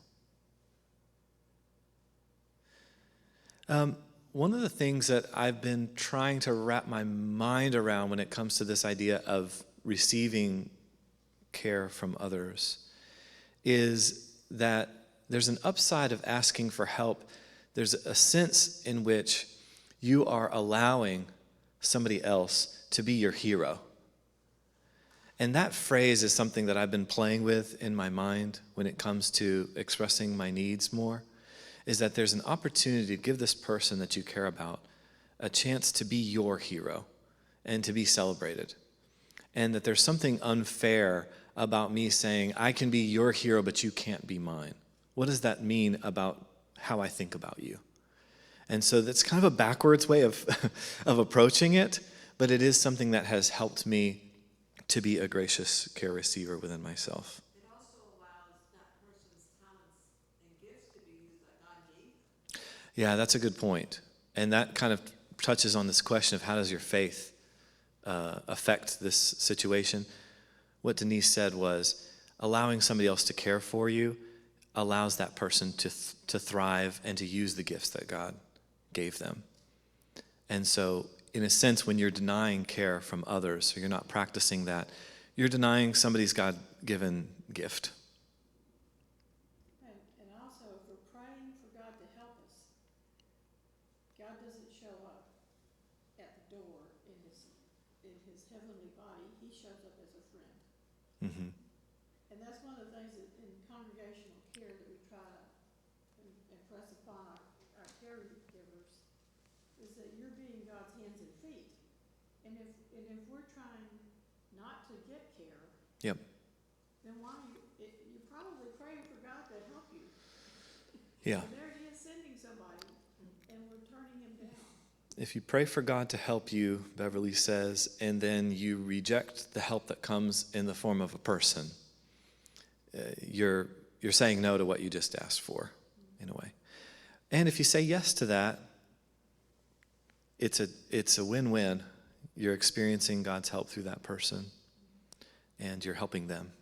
I was just gonna say, I really like how you're reminding us to tune back into the emotion piece as we're doing that and the help requests.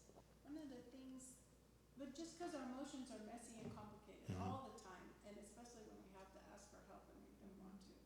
But I see my parents, we have 3 older parents that we're trying to help. They're always trying to kind of manipulate the situation in the way they think it is going to be best before they reach out for that help. And that's because they're feelings of dependence or trust and whatever. And I see it'd be so much easier if they just, if they tapped into knowing where they're coming from and made the request, and then let the person who's gonna help them figure out the best way and the most logical way, whatever the right way Yeah. to say this. Does that make sense? It does. There's a manipulative piece to it that doesn't need to be there, but it's to protect themselves. Yes, and so if I was going to repeat that, what I would say is when people lack that emotional awareness, one of the ways that that can go as a care receiver is that we're so desperate to avoid some of those vulnerable feelings. It becomes like this elephant in the room. And all our ways of acting out and behaving in ways that help us to avoid that end up just slowing down the process and honestly making it way harder for our caregivers to care for us. So one of the best ways you can be a care receiver, be in touch with what you feel, be in touch with what you need, be willing to communicate that, especially to the people for whom it's safe to communicate that to. It's not safe for everybody.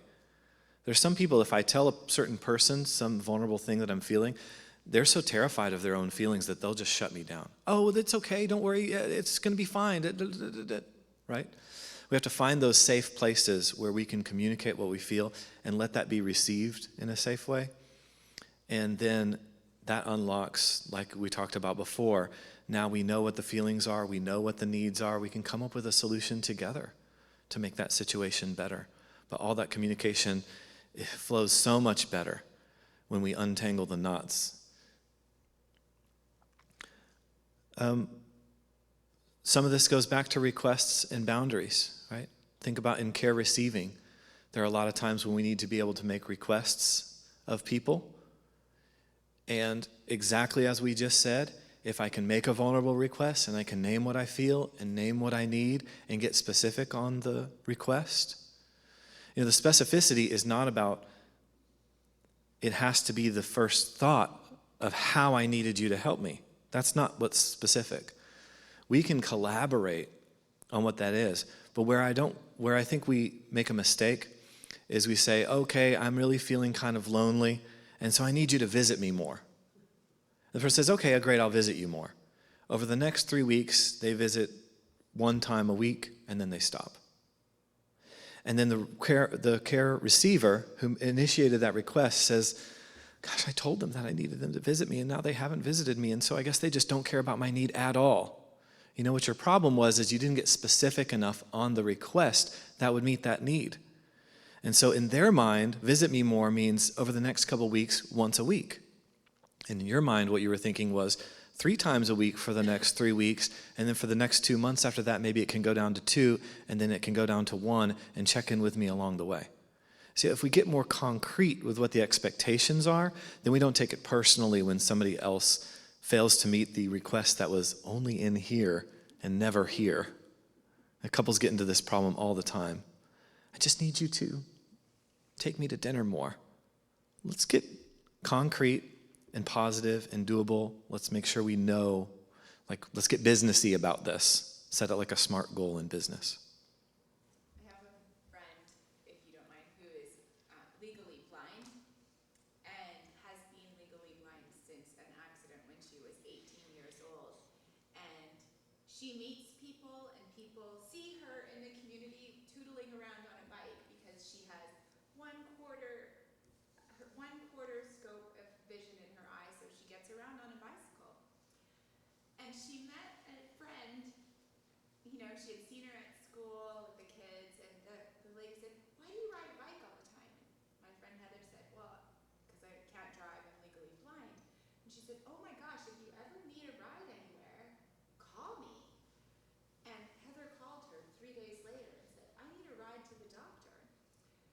And Carrie went and took Heather to the doctor, and then she came over to my house. She goes, that Heather asked me for a ride to the doctor.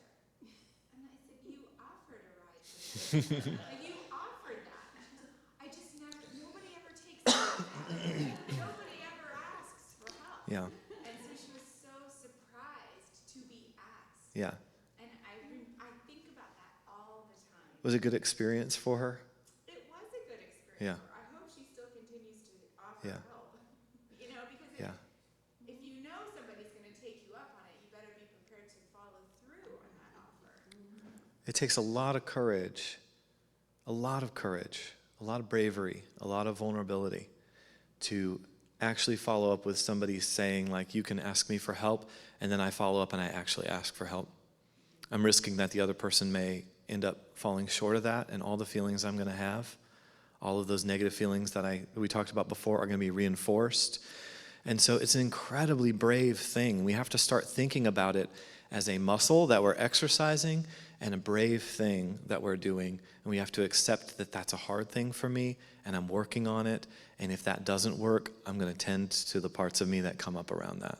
The reward in Heather's life in being a person who's learned to accept help and ask for help when she needs it is she has such a strong network of people who are really, really committed to her life and committed in friendship. Like, these bonds of friendship she's created are really admirable. Really admirable. She's not a person who's ever going to be lonely in her life because she's learned to accept help and she's learned to ask and be vulnerable with people. Yeah. So when we learn to ask and be vulnerable and accept help genuinely and offer it to others, we build these connections, and it's so much more stable than we could ever be. I mean, let's face it, we live in a society where we are highly disconnected from one another. We're much more likely to go to some device that we can swipe endlessly, because I can entertain myself for 16 hours in a row just doing this. But that doesn't build any connections for these moments where those feelings become overwhelming, or when our needs outstrip what we can provide for ourselves. But as a care receiver, there's a line where you don't want to be a burden. Yeah. And you don't want to think of yourself as not being able to do all these things Yeah. that you used to be able to do. And then there's that other end of it. I hope I'm not using up her friendship or her Yeah. ability or being willing to help. Yep. Hope I don't burn her out. Yep. Sally says there is that concern, and it's a real concern that we can ask too much of somebody and we could lead to that other person experiencing burnout. And I think that's totally valid. So thinking about requests and boundaries, there is a flip side around this, which is, what am I hearing this care, if someone's giving me care and I'm receiving care?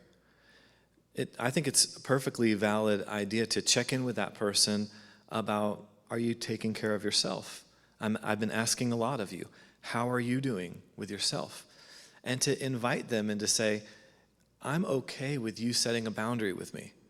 If there's a situation where you feel like you can't go past a certain point, it's just not going to be healthy for you, I would invite you to set that boundary, and I will honor and respect that boundary. If you bump up against your limits, I am going to do my best to not take that personally. And if I'm making a request of you, and I'm going to also try to do that in a vulnerable way, which means I'm not set that it has to go an exact particular way. So those are ways in which I think being a care receiver who's intentional, a care receiver who knows what they need, can meet, and we all have some capacity to meet our own needs. There's that one of the questions I had up there is our spiritual faith. This is where, when we really coming up against our own mortality, how does the spiritual, nobody comes through something like that unscathed or beautifully all the time, right? These are really big, scary, existential things, and people are going to be overwhelmed, and they're not going to fire on all cylinders all of the time. But when it comes to this idea of requests and boundaries, and when it comes to this idea of needs and what happens when someone outside of me can't meet my need, there is an ultimate reality for me personally as a person of faith, in which essentially what I'm saying is, I have these bodily needs, but if it's time for my body to die, God can be the one to meet those needs inside of me. Does that make sense? And so even leaning into that assurance of an understanding or an acceptance around our own mortality and our understanding from a theological perspective that God is with me even through death, even through the shadow of death. Heavy. And it's really hard to tell the difference of, as we age, if this is gonna be a short-term problem. If I'm gonna need help for a short-term issue that's, I'm gonna get Yeah. better. Yeah. And that's what I saw, especially in my mom. She always thought she was gonna get better. You know, Yeah. And I won't need this help. Yeah. And in some cases that took place, she got Right. better. And, but then when it got to the point where she didn't get better, Yeah. that it was just gonna be a continual downward spiral or step down. It was hard to accept Yeah. that she needed somebody to come in and clean the house. Yeah, and this wasn't just, can you help me for this limited period of time? At a certain point as care receivers, we have to accept the reality that something has changed and grieve that reality, but also come to a place of accepting it so that we can move forward, as Rana says, in a way that doesn't just make things harder because we're kind of fooling ourselves. Also think about the internal struggle that you have as you keep on setting this benchmark. Oh, I'll be better in a month. You get to a month, you're not. I'll be better a couple weeks after that, but you're not. And you're continually putting yourself in this position where, in addition to all the physical things you're experiencing, that part of you that will not let you accept your own human limitations is causing you to have all kinds of internal conflict. It's going to manifest itself in your body in a stress response that causes you to recover worse. Okay, so learning to do this work of turning toward the feelings that I feel and accepting reality and accepting what I feel without reacting against what I feel is something that has interpersonal and internal positive consequences. You can put one stick at a time on the caregiver, and they're carrying two sticks, and they can do that just fine. But after several months, you become so dependent on the caregiver, and you don't realize that they're carrying a whole bundle of sticks. Yeah, And they don't want, some of you folks do not want professional help. yeah, They don't want a professional caregiver to come in. right, It's that line, it's like they're fighting a war, a battle that they keep fighting, and they're losing the war. right, yeah, And like you said, realizing that you have, that God is gonna be there to help. yep, Even if you have to pay somebody yep, to do it, but you shouldn't, it's so hard for the caregivers to say, I just can't do this. it's hard to accept that. I'm thinking about your friend and also about being a care receiver, and it seems like one of the things that can really help with the care receiving is to give up an idea that I can pay that back. So sometimes when you're caregiving, people offer little gifts or they'll bake something or return some kind of favor. But if we can give that up, we're not gonna pay this back. Mhm. It's grace. What's Right. been offered to us. Some of the most meaningful things I received from people that I've cared for have just been the words. Yeah. Not to thank you in the moment, but later on, either spoken or written, some kind of, Yeah, at that time, I really appreciate this. Thank you, thanks for being a friend or whatever. yeah, And I try to remember to be that kind of care recipient. yeah. And so if I was going to summarize this, what I would say is being a good care receiver is about recognizing your own limits, accepting those limits, asking for help, not just the few people that you trust, but casting that net wider, using age resources or other community resources when you need to, so that you're not putting everything on one person. And then on the other side of that, accepting when you get into that long-term need that this isn't going to be something that you're going to pay back. But if you've approached caregiving from a standpoint of I'm giving this freely with no expectation of something in return, it makes it a lot easier to enter care receiving, saying, I'm going to receive this with no expectation that I owe this person. So the two go hand in hand. And similarly, when we talked about the self-care domains for burnout, part of why we do self-care, I think, is because it's needed when we're a caregiver, but it's also we're beginning to train ourselves as a care receiver to check in with what my needs are and to understand what I'm going to be needing and to accept my limitations. Accept my limitations as a caregiver, accept my limitations as a person receiving care. So we are at the end of our time, if you can believe it, I think, right? I'm sure we could. I just want to offer thanks and appreciation. I'm going to honor everybody's time by closing, and we've already been interacting this whole time. I'll certainly stick around if anybody wants to keep chatting. But I thank you so much for allowing me to speak to you in this different kind of capacity. And the presentation to me was really just a dialogue, and all the things that each of you who offered your ideas was just as important as anything that I brought to it. And so I thank you for sharing all that wisdom. Thank you so much.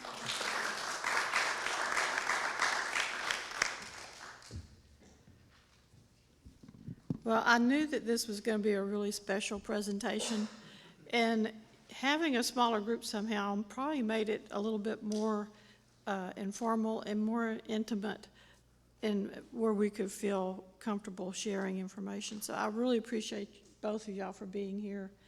And we are at 12 o'clock. I thought, we probably would get finished early, but no, we managed to take up the entire morning, and I really appreciate y'all being here. And the next one will be on November the 9th, and it'll be on grief. And Jeff and I haven't talked a whole lot about it, so if you have any thoughts or ideas about what you need to hear about grief, let me know. And I'll talk to Jeff about that. And so I want to thank you again, and come back again. Hopefully next time it won't be 100 degrees in November. Thank you for coming. And be sure and pick up the pamphlets.